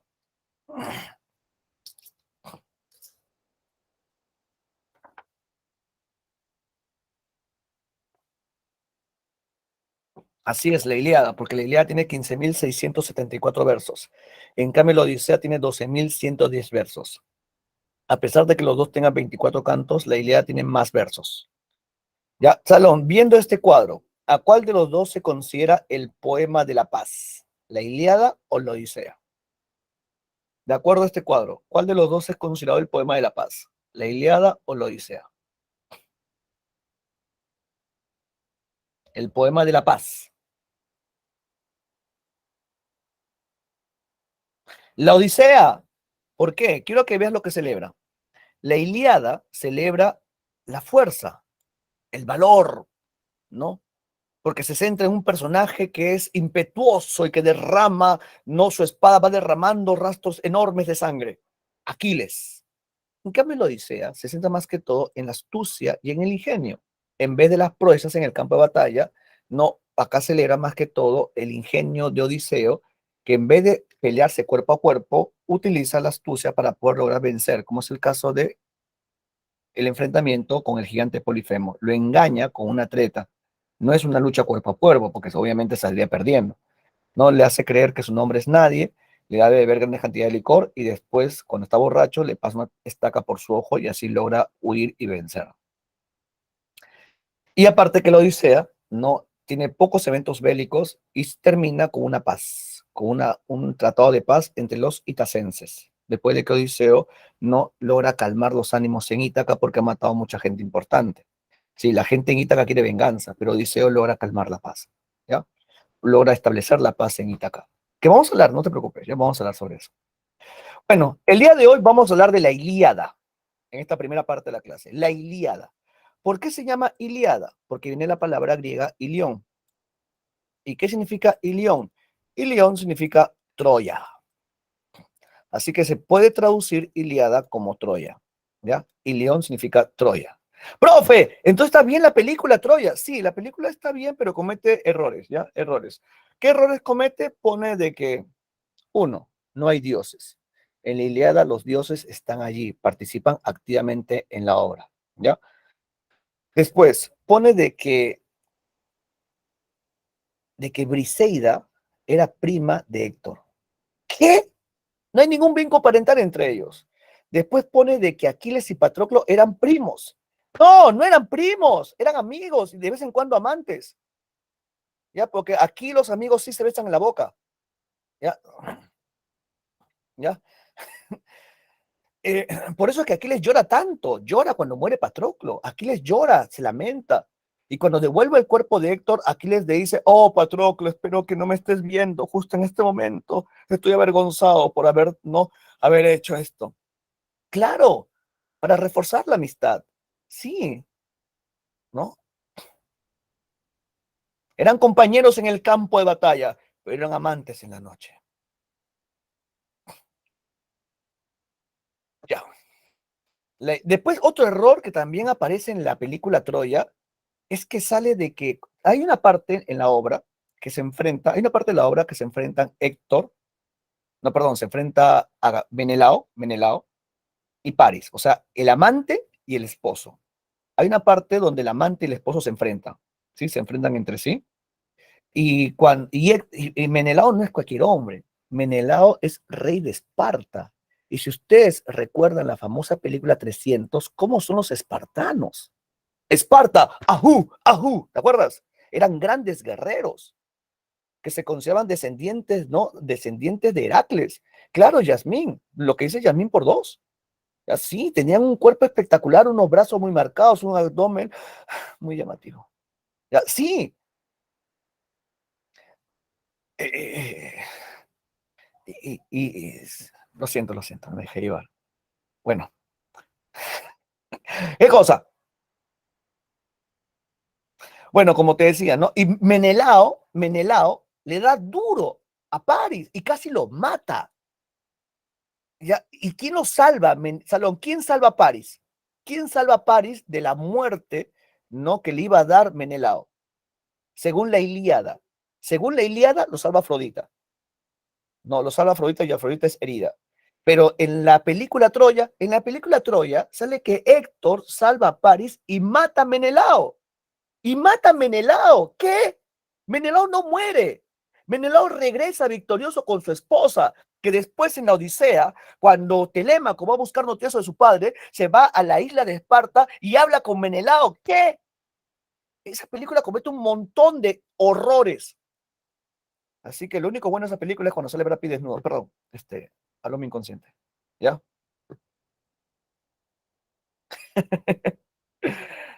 Confirmo. Ya, vamos con la Ilíada. Ya, vamos con la Ilíada. Creo que sí la mira. Ya, vamos con la Ilíada, ¿ya? Recuerda que la Ilíada viene de la palabra griega ilión y se le atribuye a Homero. Aspectos importantes de la Ilíada. Uno, pertenece al género épico. Es una epopeya. No tiene 15.674 versos. Ya. Menelao no es el amante de Hércules. No, el que era el amante de Hércules era su sobrino Joao. Yolao. Sí. Y ahí viene la idea del el tío y el sobrino. En serio, Hércules era el tío de Yolao y le recargaba diamantes. Pero de vez en cuando ya le cobraba. Sí, ese Hércules no perdonaba nada. Sí. Era como su papá, pues, Zeus. Bueno, todo terreno, dices. Ya, escúchame. Ya tú que estás estudiando porque te han matriculado, tu tío te ha matriculado. Ya, seguimos. Tenemos 15.674 versos de la Ilíada, ¿no? La obra está dividida en 24 cantos o rapsodias. Está dividida en 6 sílabas. Cuando uno lee la Ilíada, el verso que utiliza, el verso en la lengua original, o sea, en griego, está dividido en 6 sílabas métricas. Utiliza el verso hexámetro. En la traducción se pierde esa métrica, pero igual te pongo el dato, ¿ya? La obra está compuesta en idioma griego, pero en dialecto jónico. Salón, ¿qué es dialecto? El dialecto es la variación regional de una lengua. La obra está compuesta en griego, pero en dialecto jónico. ¿Ya? Así es, Cheryl, variación de una lengua. Muy bien. Ya, el tema central de la Ilíada es la cólera de Aquiles, la ira de Aquiles. ¿Ya? Y algo muy interesante es esto acá. La Ilíada se inicia con la invocación a la musa Calíope. Ya recuerda, la Ilíada se inicia con la invocación a la musa Calíope. Aquí vamos a encontrar muchas descripciones que van a caracterizar la vida de la época. Los dioses participan activamente en la obra y nos presentan prototipos de seres humanos que se dejan llevar por sus pasiones. ¿Ya? Vamos a hablar sobre eso, ¿ya? Acá te he dejado algunos datos importantes que me gustaría que lo leas y lo copies, ¿sí? Recuerda que, en la obra algo muy interesante es que nunca dice griegos. Cuando ustedes lean la obra La Ilíada, en vez, no dice griegos, sino dice aqueos. Dice aqueos, que se pueden considerar que son los griegos. Aqueos versus troyanos. Aqueos versus troyanos. O si no, también como le dice danaos. Danaos versus teucros. Le dice aqueos o danaos, o troyanos o teucros. ¿Ya? Dentro del bando de los griegos, ¿a quién tenemos? En el bando de los aqueos tenemos a Aquiles, Patroclo, Odiseo, o también llamado Ulises, Diomedes, Ajax, Menelao, Helena, Agamenón. ¿Ya? Este es el bando de los aqueos. Después en el bando de los troyanos tenemos a Eneas, Príamo, que es el rey de Troya, Héctor y Paris, que son sus hijos, Andrómaca, que es la esposa de Héctor, ¿no? Casandra, que es la hija de Príamo, que tenía el don de ver el futuro, pero la maldición de que nadie le creía, y Briseida, que es la esclava de Aquiles. Los dioses también participan, y los dioses se dividen en bandos. Hay dioses que apoyan a los aqueos y hay dioses que apoyan a los troyanos. ¿Quiénes son los dioses que apoyan a los aqueos? Tenemos a Atenea, a Hera, a Poseidón, a Hefestos y Ares. ¿Quiénes son los dioses que apoyan a los troyanos? Tenemos a Afrodita, Ares, Apolo y Artemisa. ¿Ya? Los dioses van a tomar cierta participación. Su participación es muy activa. Zeus participa de un bando, después Zeus participa para otro bando. Y hay un momento en la obra donde Zeus prohíbe la participación de sus hijos. Sí, porque está cansado de que los dioses se entrometan. Este es un conflicto de hombres, no de dioses. Ya, vamos con la obra, ¿ya? Así empieza la obra. Quiero que leas conmigo. Aquí te he puesto los cantos. Recuerda que la Ilíada tiene 24 cantos y aquí te he puesto, ¿no?, un pequeño resumen. Por ejemplo, el canto 1 habla de la peste y la cólera. El canto 2 habla del sueño de Agamenón y la Beocia. El canto 3 habla de los juramentos y Helena en la muralla. En el canto 4 habla de la violación de juramentos y revista de las tropas. Y así tenemos un poquito de cada uno, ¿ya? Que me gustaría que lo revises, hasta el canto 24, que es el último canto.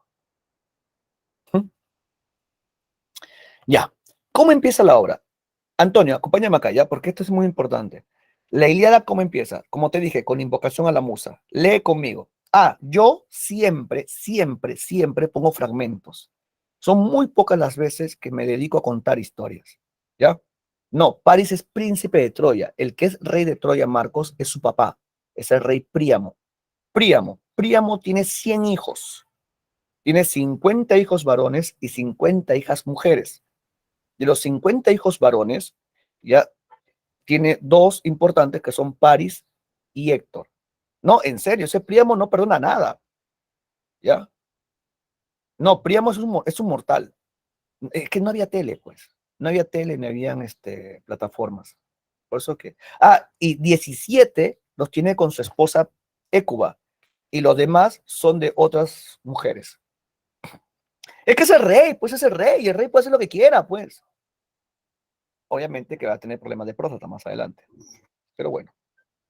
Profesor, una pregunta. ¿Quién en realidad es el que mantiene esas reglas, por ejemplo, el hexámetro y todo eso? Porque supone que Homero las cantaba, o sea, de forma oral. Se supone que esas reglas debió seguirlas el que escribió la obra Ilíada y Odisea, ¿no? O sea, él es el que debió mantener el hexámetro, todas esas reglas, ¿no? De escritura de ese tiempo. A ver, te cuento esa parte, ¿ya? Buena pregunta. Lo que pasa es que en la antigüedad se consideraba que una persona era virtuosa si es que sabía la obra de Homero. ¿Ya?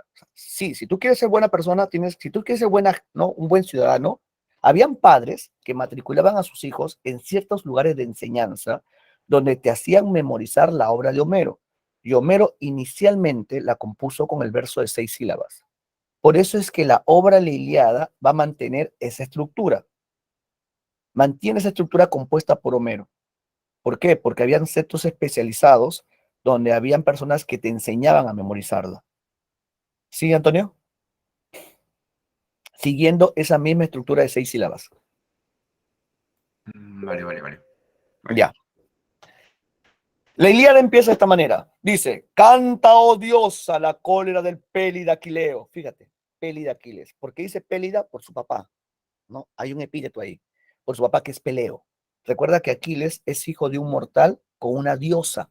Su mamá es la ninfa Tetis. Su papá es el mortal Peleo. Él es un semidios. ¿Ya? Dice, canta, oh diosa, la cólera del Pélida Aquiles. Cólera funesta que causó infinitos males a los aqueos y precipitó al Hades muchas almas valerosas de héroes, a quienes hizo presa de perros y pasto de aves. Cumplíase la voluntad de Zeus, desde que se separaron disputando el Átrida rey de hombres y el divino Aquileo. Salón, ¿quién es el Átrida rey de hombres? Agamenón. En vez de decir su nombre Agamenón, dice Átrida. ¿Por qué dice Átrida? Porque recuerda que su papá es Atreo. Ya, Atreo. Ya dice, ¿y cómo se le conocía a Agamenón? Se le llamaba rey de hombres. ¿Por qué? Porque Agamenón era el que comandaba todas las tropas. Por eso que también lo llaman pastor de hombres. Y aquí justo Aquiles, justo lo que te comentaba, aquí en la obra se habla de la discusión entre Agamenón y Aquiles, que los dos son personajes muy importantes de un mismo bando. O sea, dentro del ejército aqueo discuten Agamenón y Aquiles. Y sigue leyendo conmigo. Aquí Homero se pregunta, ¿pero cuál de los dioses promovió entre ellos la contienda para que pelearan? El hijo de Zeus y Leto. Salón, ¿quién es el hijo de Zeus y Leto? Apolo. O sea, aquí Homero hace una pregunta retórica donde él mismo se responde. Dice, ¿quién fue el dios que causó la pelea entre Agamenón y Aquiles? Fue Apolo, el hijo de Zeus y Leto. Y aquí cuenta algo. Lee conmigo. Airado con el rey, suscitó en el ejército maligna peste, o sea, Apolo, molesto con Agamenón, molesto con el rey, suscitó en el ejército maligna peste y los hombres perecían por el ultraje que el Átrida infiriera al sacerdote Crises. O sea, Apolo castiga a los soldados aqueos porque Agamenón le faltó el respeto a Crises. ¿Qué hizo Agamenón? Lee conmigo. Crises, deseando redimir a su hija, habíase presentado en las veleras naves aqueas con un inmenso rescate. Fíjate, Crises no solamente pide, sino quiere comprar la libertad de su hija con un inmenso rescate, y las ínfulas del flechador Apolo que pendían del áureo cetro. O sea, Crises va con un báculo que representa a Apolo, porque él es su sacerdote, y va con oro. Y a todos los aqueos, y particularmente a los dos átridas. ¿Quiénes son los dos átridas? Agamenón y Menelao, caudillo de los pueblos. Así le suplicaba, ¿y qué decía? Escucha lo que dice Crises, ¿ah? Átridas y demás aqueos de hermosas grebas, los dioses que poseen olímpicos palacios os permitan destruir la ciudad de Príamo y regresar felizmente a la patria. Poned en libertad a mi hija y recibid el rescate, venerando al Zeus y al flechador Apolo. Y todos los aqueos aprobaron a voces que se respetase el sacerdote y se admitiera el espléndido rescate. Mas el Atria Agamenón, a quien no plugó el acuerdo, le mandó en hora mala con amenazador lenguaje. O sea, todos estaban de acuerdo. Decían, oye, Agamenón, ya fue, pues, devuelve a Criseida. No, ya fue, ya, devuelve. No, acepte el oro, pero Agamenón no quiso. Agamenón no quiso. Y escucha lo que le dice. ¿Eh? Agamenón, escucha lo que dice. No te encuentra anciano cerca de las cóncavas naves, ya porque demores tu partida, ya porque vuelvas luego, porque quizá no te valga el cetro y las ínfulas del dios. Aquella, a tu hija, no la soltaré. Antes le sobrevendrá la vejez en mi casa, allá, en Argos, lejos de su patria, trabajando en el telar y compartiendo mi lecho. Pero vete, no me irrites, para que puedas irte sano y salvo. O sea, fíjate lo insultante que es esto. Agamenón le está diciendo que su hija va a ser su esclava, va a trabajar en el telar y que va a ser su concubina, que la va a tener cuantas veces le da la gana en su cama, en su lecho, a pesar que Agamenón ya estaba casado. Iba a ser su esclava personal, le iba a violar, o sea, tu hija va a ser mi esclava y la voy a violar cuantas veces me da la gana. Por eso es que Crises llora, sí, es un desgraciado Agamenón. Y para cómo lo amenaza, dice, vete porque si no te mato, ¿no? Y le dice, pero vete, no me irrites para que puedas irte sano y salvo. Agamenón es así, es muy petulante y arrogante. Todos son así. Ahora lee conmigo. Así dijo el anciano, sintió temor y obedeció el mandato. Sin desplegar los labios, fuese por la orilla del estruendoso mar y en tanto se alejaba, dirigía muchos ruegos. Escucha esta parte, dirigía muchos ruegos al soberano Apolo, hijo de Leto, la hermosa cabellera. ¿Y qué decía Crises? Crises decía, óyeme tú que llevas el arco de plata. Recuerda que Apolo es considerado como el que hiere de lejos. Él es el arquero de los dioses. Óyeme tú que llevas el arco de plata, proteges a Crisa y a divina Sila, e imperas en Ténedos poderosamente. Oh Esmintio, si alguna vez adoré tu gracioso templo o quemé en tu honor pingües muslos de toros o de cabras, cúmpleme este voto, que paguen los danaos mis lágrimas con tus flechas. Mira esta parte de acá. Que paguen los danaos, o sea, no dice aqueos, dice danaos.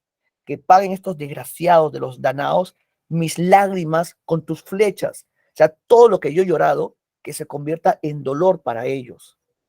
Paguen mis lágrimas con tus flechas, metáfora.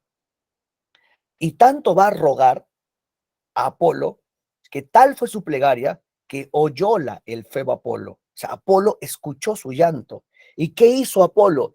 Irritado en su corazón, descendió de las cumbres del Olimpo, con el arco y el cerrado carcaj en los hombros, y las saetas resonaron sobre la espalda del enojado dios cuando comenzó a moverse. O sea, Apolo descendió del Olimpo.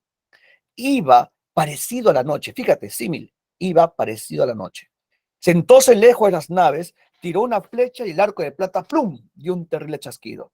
Al principio el dios disparaba contra los mulos y los ágiles perros, mas luego dirigió sus mortíferas saetas, o sea, sus flechas, sobre los hombres y continuamente ardían piras de cadáveres.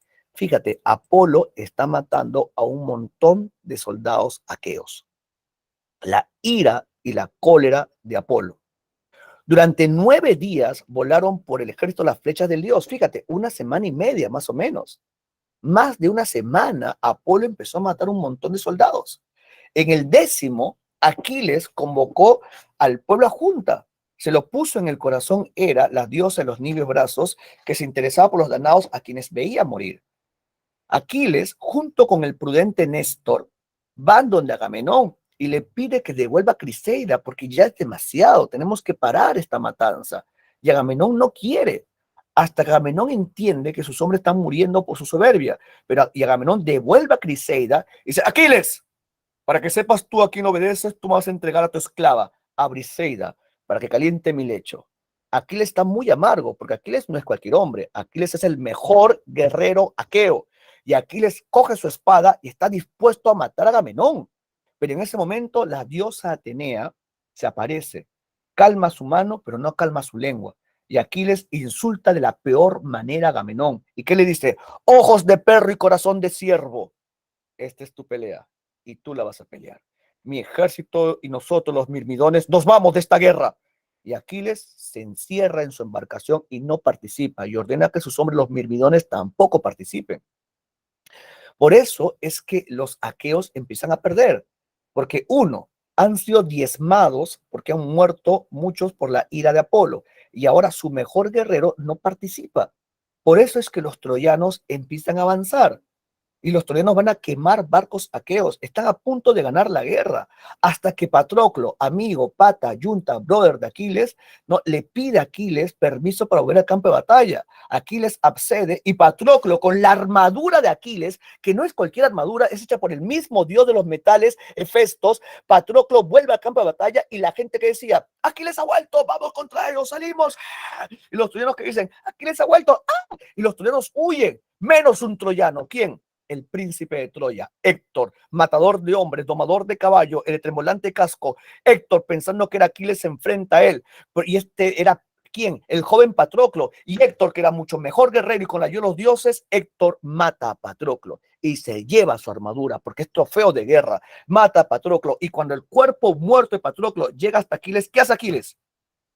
Aquiles llora, grita y se lamenta. Tanto va a gritar que sus gritos van a traspasar las enormes murallas de Troya. Tanto va a gritar que los animales se van a esconder. Tanto va a gritar que los hombres se van a acobardar. Tanto va a gritar que los niños van a buscar a sus madres, porque se ha despertado la segunda ira de Aquiles. Aquiles llora tanto que su mamá, la ninfa Tetis, que estaba debajo de las profundidades del mar, porque es una ninfa marina, escucha el llanto de su hijo y también se pone a llorar, porque según la maldición, Aquiles iba a morir en campo de batalla. Aquiles iba a morir joven. Y ella, para evitar la muerte de su hijo, le pide a Hefestos, el dios de los metales, que haga otra armadura para Aquiles. Y Hefestos, que le tenía un cariño muy especial a Tetis, hace otra armadura y Aquiles vuelve al campo de batalla con armadura reluciente. Y Aquiles, ¿a quién busca? A Héctor. ¿Y qué le dice? Héctor, perro cobarde, mira este rostro para que reconozcas a tu asesino. Mira este rostro para que no te des victorias ajenas. Héctor, baja porque mi espada reclama tu sangre. Y Héctor desde arriba sintió una emoción que nunca había experimentado su pecho guerrero. Héctor desde arriba sentía miedo y el miedo crecía en su pecho como una enfermedad. El miedo crecía en su pecho como la noche misma. Héctor no tiene miedo. Su esposa Andrómaca, que le dice: no vayas, quédate conmigo. Tú eres mi esposo, tú eres mi patria, tú eres mi padre, tú eres la tierra en la cual yo quiero vivir. Quédate conmigo. Por un instante Héctor pensó en renunciar, quedarse allí. Cogió a su pequeño niño Astianacte, lo abrazó. El niño, cuando vio a su padre, se puso a llorar porque tenía un enorme casco. ¿No? Aquí Héctor abraza a su mujer, pero entiende muy bien de que su deber como príncipe es más fuerte que su deber como padre. Y Héctor decide bajar. Y cuando Héctor baja y ve irritado a Aquiles, lo ve lleno de rabia a Aquiles, ¿qué hace Héctor? Lo que todo hombre debería hacer al saber que nos van a matar. ¿Qué hace Héctor? Corre, corre, corre, patitas, ¿para qué te quiero? Y Héctor se pone a correr. No, ¿y quién va atrás de él? No, ¿quién va atrás de él? Va Aquiles, Aquiles va atrás de él. No, y Héctor corre y le va a dar 3 vueltas a la ciudad de Troya, 3 vueltas, parece Tom y Jerry, hasta que una diosa engaña a Héctor. ¿Qué diosa? La diosa Atenea. Toma la forma de su hermano menor, Déifobo. Y Déifobo le dice: hermano, no huyas, no estás solo, estás conmigo. yo tomaré tu lanza, yo cogeré tu escudo, y los dos seremos un puño contra Aquiles. Y Héctor envalentonado que le dice, Aquiles, mi hermano y yo te hacemos frente. Aquiles, no estoy solo, porque mi hermano tomará mi lanza. ¿No es así, Deifobo? Deifobo. Deifobo. Maldita Atenea, ¿no? Sí, y Héctor no tiene más remedio que enfrentarse a Aquiles porque la diosa Atenea lo ha engañado. Pi, pi, pi, pi, pi. En serio, lo ha engañado al pobre Héctor. Recuerda, los dioses participan. Sí, los dioses son así, los dioses son bien traicioneros. Así que ten cuidado con los dioses. ¿Ya? ¿Ya? Ya, ahora quiero que leas esta parte. Esta parte de acá es bien buena, ¿ya? Esta es la parte cuando Héctor y Aquiles se van a enfrentar. Esta parte es genial. ¿Ya? Lee esta parte de acá. Canto 22. Ya, canto 22. Cuando Héctor se detiene, ya cuando Héctor se detiene, escucha lo que le pide a Aquiles. Héctor le pide a Aquiles que por favor sea cuidadoso con su cuerpo. Lee esta parte conmigo. Y Héctor le dice, Aquiles, no huiré más de ti. Oh hijo de Peleo, como hasta ahora, 3 veces di la vuelta huyendo en torno a la gran ciudad de Príamo, sin atreverme nunca a esperar tu acometida. Mas ya mi ánimo me impele a afrontarse, ora te mate, ora me mates tú. Ea, pongámonos de acuerdo a los dioses como testigo, que serán los mejores y los que más cuidarán de que se cumplan nuestros pactos. Aquiles, yo no insultaré cruelmente si Zeus me concede la victoria y logre quitarte la vida, pues tan luego como te hayas despojado de las magníficas armas, oh Aquiles, entregaré el cadáver a los aqueos. Y tú también haz lo mismo conmigo. Héctor está volando, Héctor, ¿ya? Porque Héctor le dice, oye Aquiles, si yo te mato, yo voy a respetar tu cadáver, ¿ah? Así que, por favor, tú también haz lo mismo. ¿Tú crees de que Aquiles, tú crees de que Aquiles le va a decir, ya, brother, bacán, ¿no? ¡No! Aquiles lo odia. Y escucha lo que le dice Aquiles, ¿ah? Aquiles lo mira con desprecio y ¿qué le dice? Héctor, a quien no puedo olvidar, no me hables de convenios, como no es posible que haya fieles alianzas entre leones y hombres, ni que estén de acuerdo los lobos y los corderos. O sea, fíjate, lo llama corderito. Oye, corderito. Sino que piensan continuamente en causarse daño unos a otros. Tampoco puede haber entre nosotros ni amistad ni pactos hasta que caiga uno de los dos y sacie a sangre a Ares, infatigable combatiente. No, revístete de toda clase de valor, porque ahora te es muy preciso obrar como belicoso y esforzado campeón. Ya no te puedes escapar. Palas Ateneas te hará sucumbir pronto, herido por mi lanza, y pagarás todos juntos los dolores de mis amigos, a quienes mataste cuando manejabas furiosamente la pica. Sí, fíjate, aquí le dice, a mí no me importa lo que tú hagas, yo te voy a matar y voy a tratarte mal. Y fíjate, aquí les agarra su lanza y ¡fua! Se la tira. ¿No? En diciendo esto, blandió y arrojó su fornida lanza. El esclarecido Héctor, al verla venir, se inclinó para evitar el golpe y la lanza se clavó en el suelo. Y Palas Atenea, la metiche de Atenea, arranca la lanza y se la devuelve a Aquiles. Sin que Héctor, pastor de hombres, fíjate, pastor de hombres, epíteto, lo advierte. Y Héctor, ¿qué le dijo al eximio Pélida? O sea, Aquiles. Oye, Aquiles, erraste el golpe de informe Aquileo. Nada te había revelado Zeus acerca de mi destino como afirmabas. Has sido un hábil forjador de engañosas palabras, para que temiéndote me olvidara de mi valor y de mi fuerza. Pero no me clavarás la pica en la espalda, huyendo de ti. Atraviésame el pecho cuando animoso y frente a frente te acometa, si un Dios te lo permite. Y ahora, guárdate de mi broncínea lanza. Ojalá que todo su hierro se escondiera en tu cuerpo. La guerra sería mucho más liviana para los teucros si tú murieses, porque eres su mayor azote. ¿Y qué hizo Héctor? Cogió su lanza que era enorme, y la tiró con tal fuerza sin errar el tiro. O sea, le tiró la lanza y dio un bote en el escudo de Aquiles. La lanza rebotó en el escudo, pero la lanza fue rechazada por la rodela. Y Héctor se irritó al ver que aquella lanza había sido arrojada inútilmente por su brazo. En eso se paró, bajando la cabeza, pues no tenía otra lanza de fresno, y con recia voz llamó a quién, a Deifobo. ¿Te acuerdas su hermano, Deifobo? Dijo, ¡hey, Deifobo! ¡Pásame otra lanza! Y Deifobo ya no estaba a su era. Entonces Héctor comprendió todo. ¿Y qué dijo Héctor? No, le dijo, oh, ya los dioses me llaman a la muerte. No, si los dioses me llaman a la muerte. Creía de que el héroe Déifobo se hallaba conmigo, pero está dentro del muro y fue Atenea quien me engañó. Cercana tengo la perniciosa muerte, que ni tardará ni puedo evitarla. Así les habrán placido que sea. De hace tiempo a Zeus y a su hijo el flechador.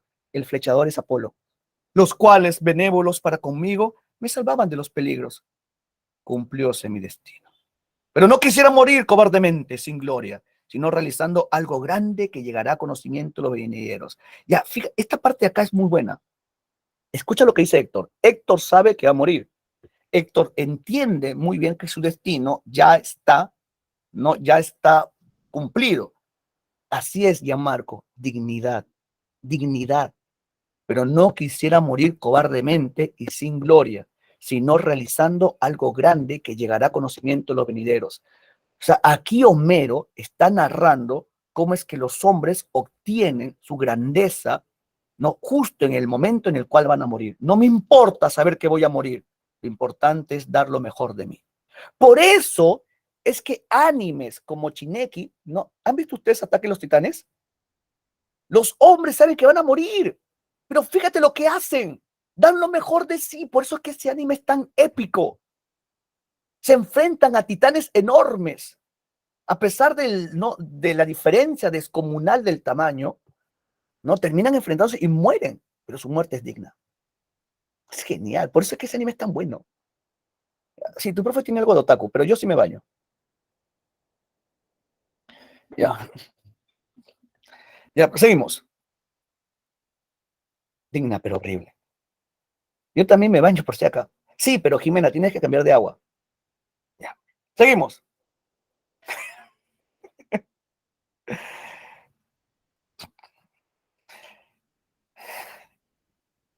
Y como te dije, ¿no? Eren se convierte en Aspal. Eren es el Espíritu Santo.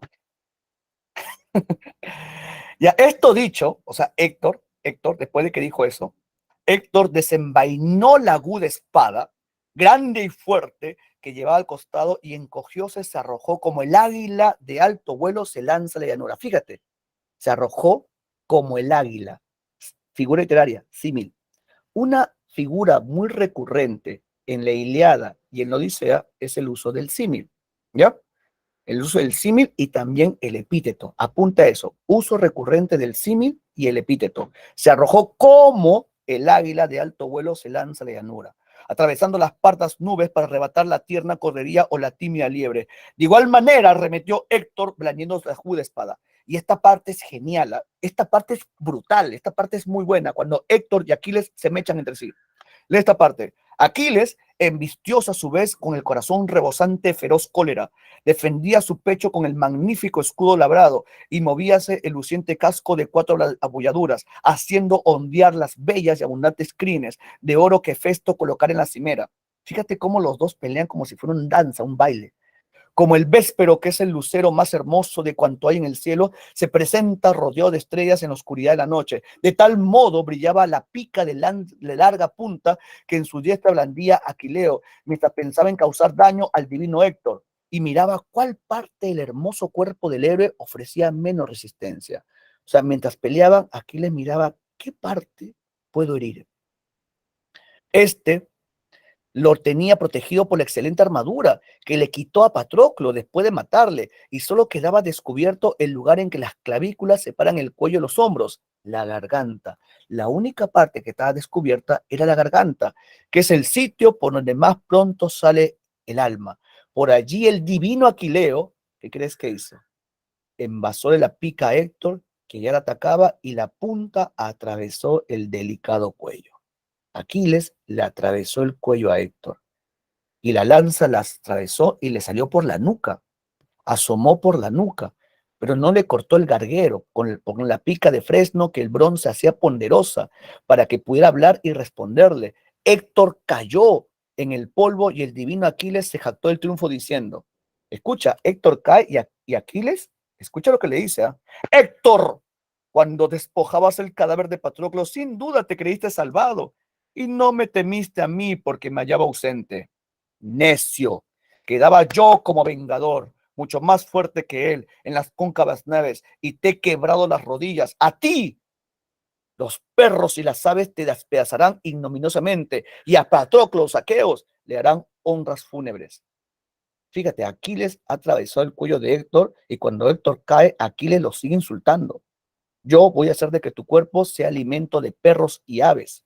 Y Héctor, que aún puede hablar, esta parte es fantástica, ¿ya? Porque le han atravesado la garganta y puede hablar.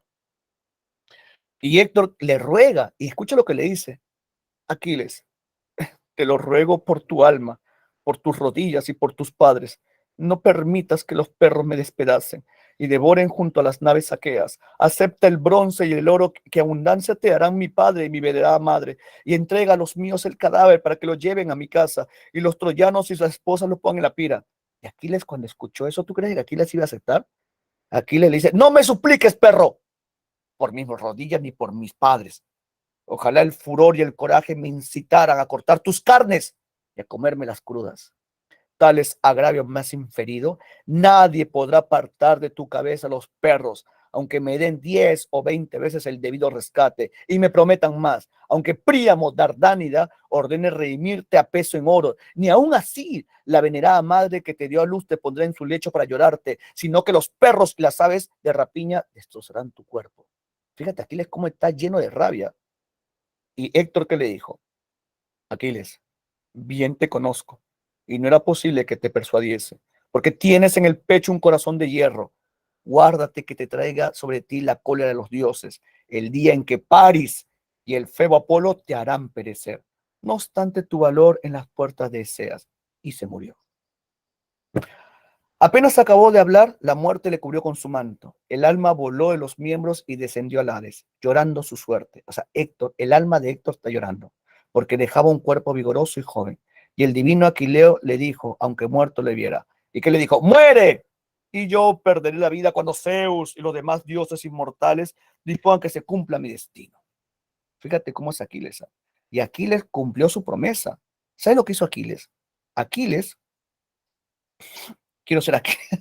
Sí, rollo. Y Aquiles, ¿sabe lo que hace? Aquiles toma el cuerpo de Héctor y lo arroja a los perros. No, lo arroja primero, lo arroja a sus hombres, los mirmidones, y ordena a que cada uno de ellos con su lanza le den en la cara, en el pecho, en las piernas, porque no solamente quería matar a Héctor, quería destrozar su cadáver. Y después de eso cumplió su promesa. Tomó el cuerpo muerto de Héctor y lo arrojó a los perros. Por suerte, Afrodita evitó de que el cuerpo sea devorado. Y Aquiles, no contento con eso, amarró el cuerpo de Héctor y se empezó a pasearse por Troya. Se paseaba una y otra vez. Se paseaba no, por toda Troya insultando el cadáver del príncipe caído. Hasta que Zeus que dijo, eso no está bien. Aquiles ha roto todos los códigos de guerra. Eso no está bien. ¿Y qué hizo? ¿Qué hizo Zeus? Mandó a su hijo Hermes para que llevara al viejo Príamo ante Aquiles. Y Príamo llegó y suplicante le pidió, Aquiles, ¿no? Y se arrodilló. Y escucha lo que le dice. Aquiles, acuérdate de tu padre. Aquiles, semejante a los dioses que tienen mi misma edad y está en la fiesta, en el funesto umbral de la vejez. También a él los vecinos que habitan alrededor sin duda lo atormentan y no hay quien aparte de él la ruina y el estrago. Sin embargo, aquel, mientras sigue oyendo que tú estás vivo, se alegra en el ánimo y espera ver de nuevo a su querido hijo que vuelve de Troya. Aquiles, pero mi desdicha es completa. Yo he engendrado los mejores hijos de la ancha Troya, y de ellos afirmo que ninguno me queda. 50 tenía cuando llegaron los hijos de los aqueos, 19 me habían nacido de un único vientre, y otras mujeres habían alumbrado en el palacio a los demás. La mayoría, el impetuoso Ares, les ha doblado las rodillas, y el único que me quedaba y protegía la ciudad a sus habitantes, hace poco lo has matado cuando luchaba en defensa de la patria, Héctor. Por él he venido ahora a las naves de los aqueos para rescatarlo de tu poder y te traigo inmensos rescates.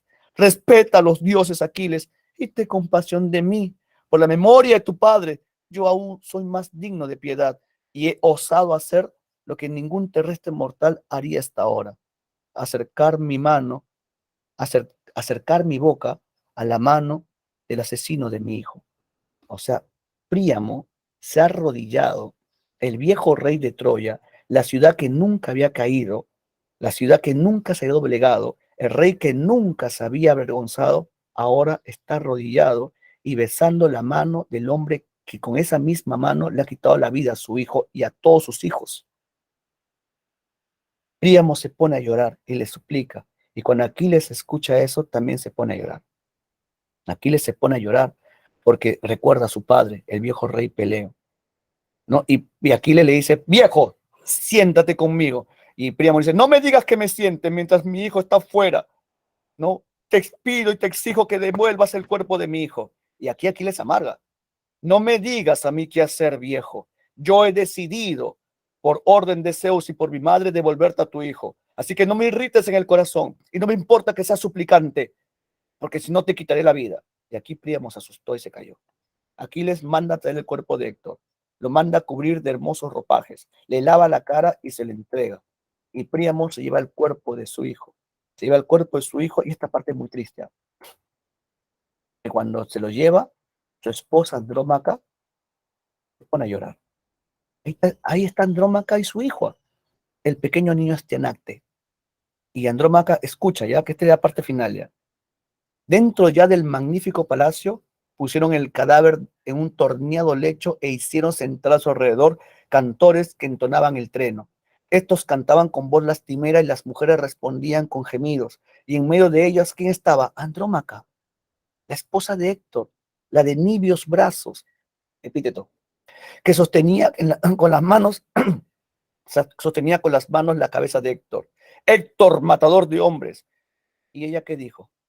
Oh esposo mío, saliste de la vida cuando aún eras joven y me dejas viuda en el palacio.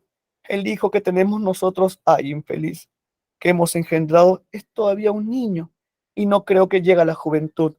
Antes será la ciudad arruinada desde su cumbre, porque has muerto tú, que eras su defensor, y que él el que la salvaba, que él protegía a las venerables matronas y a los tiernos infantes. Pronto se las llevarán en las cóncavas naves, y a mí con ellas.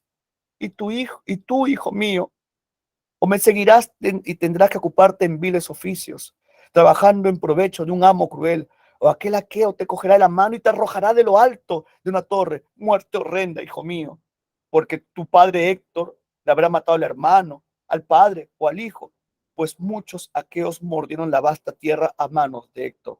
No era blando tu padre en funesta batalla, y por esto te lloran todos en la ciudad. Oh Héctor, esposo mío, has causado a tus padres llanto y dolor indecibles, pero a mí me aguardan las penas más grandes.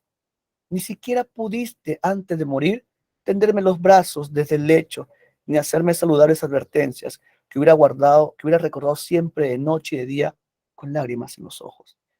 Fíjate, esta parte es muy tierna, ¿no? Dice, ni siquiera me abrazaste antes de irte, ni siquiera me dijiste cosas al oído para yo recordarlas en mi corazón. Muy triste lo que le pasa a Andrómaca. Ah, y si quieres saber qué le pasa a Andrómaca, tienes que leer otra obra llamada Andrómaca, que le pertenece a Eurípides, que la puedes encontrar en internet de manera gratuita.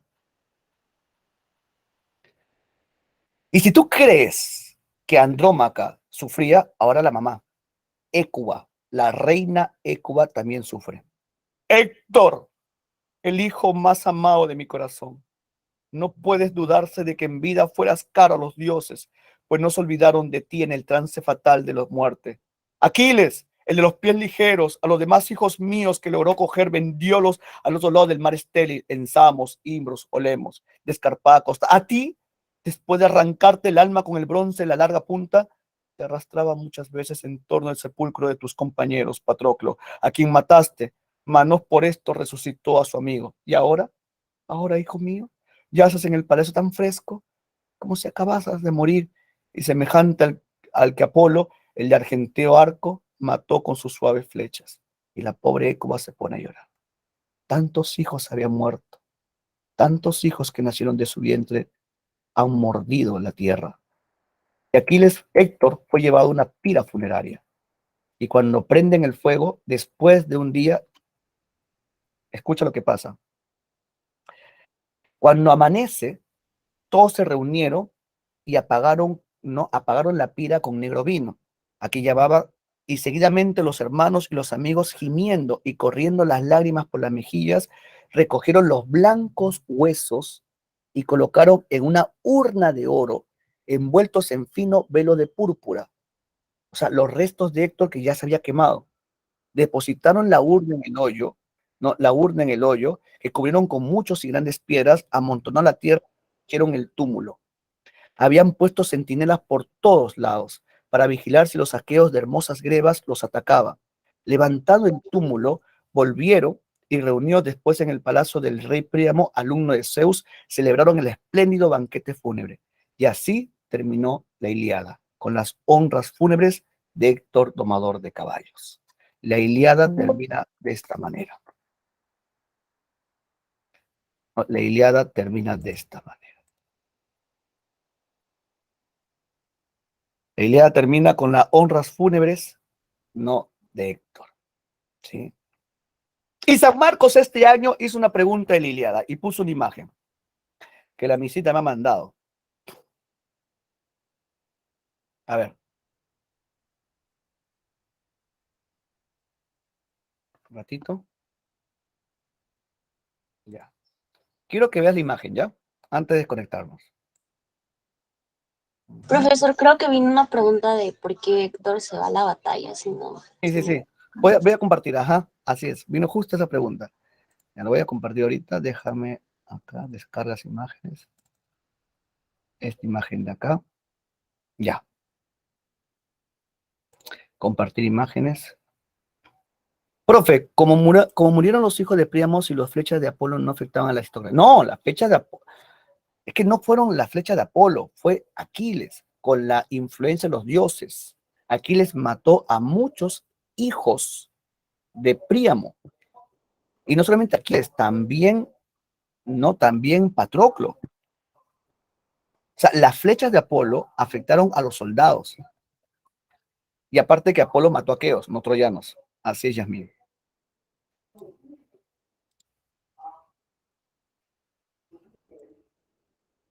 Ya, esta es la pregunta de San Marcos. ¿Se ve en pantalla? Pregunta 50.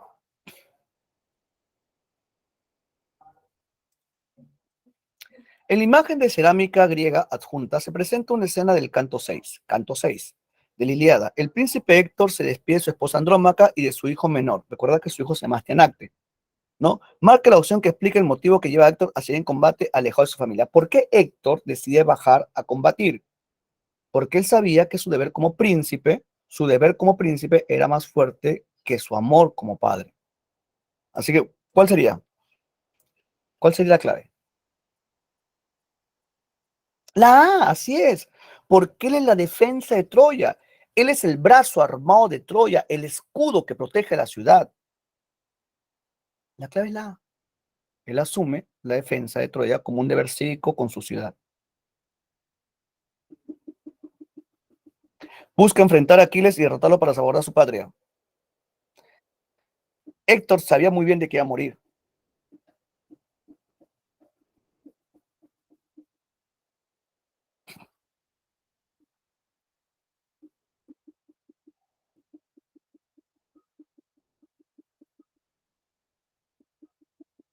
Su deber como príncipe es más fuerte que su deber como padre, ¿no? O mejor, lean el canto 6. Lean el canto 6 de la Ilíada. ¿Quieren que les pase la Ilíada?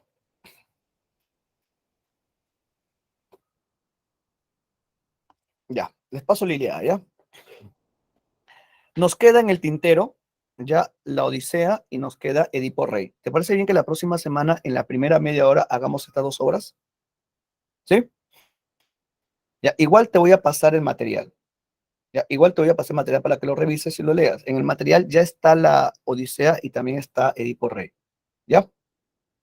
Me tomó el tiempo de leer porque San Marcos pregunta así. San Marcos le gusta poner fragmentos. Por eso es que me tomó el tiempo de leer algunos fragmentos. Pero se entendió, ¿no? Se entendió. Porque necesito que ustedes conozcan el estilo de Homero. El uso de los epítetos y el uso del símil. ¿Ya? Claro. No, Ivonne, la muerte de Héctor simboliza que próximamente va a caer Troya. la muerte de Héctor no significa que Troya ya cayó, sino que ya va a caer Troya. No, falta poco para que caiga Troya. Claro, es como un preludio, ¿no? O sea, ya está a punto de caer Troya, porque su máximo guerrero ha muerto. Recuerda que Troya cae con el caballo de Troya, y eso no se cuenta en la Ilíada. ¿Cómo se va a conocer si quieres conocer la muerte de Aquiles, tienes que leer la Odisea y tienes que leer también la Eneida de Virgilio, que habla un poco allí sobre la muerte de Aquiles.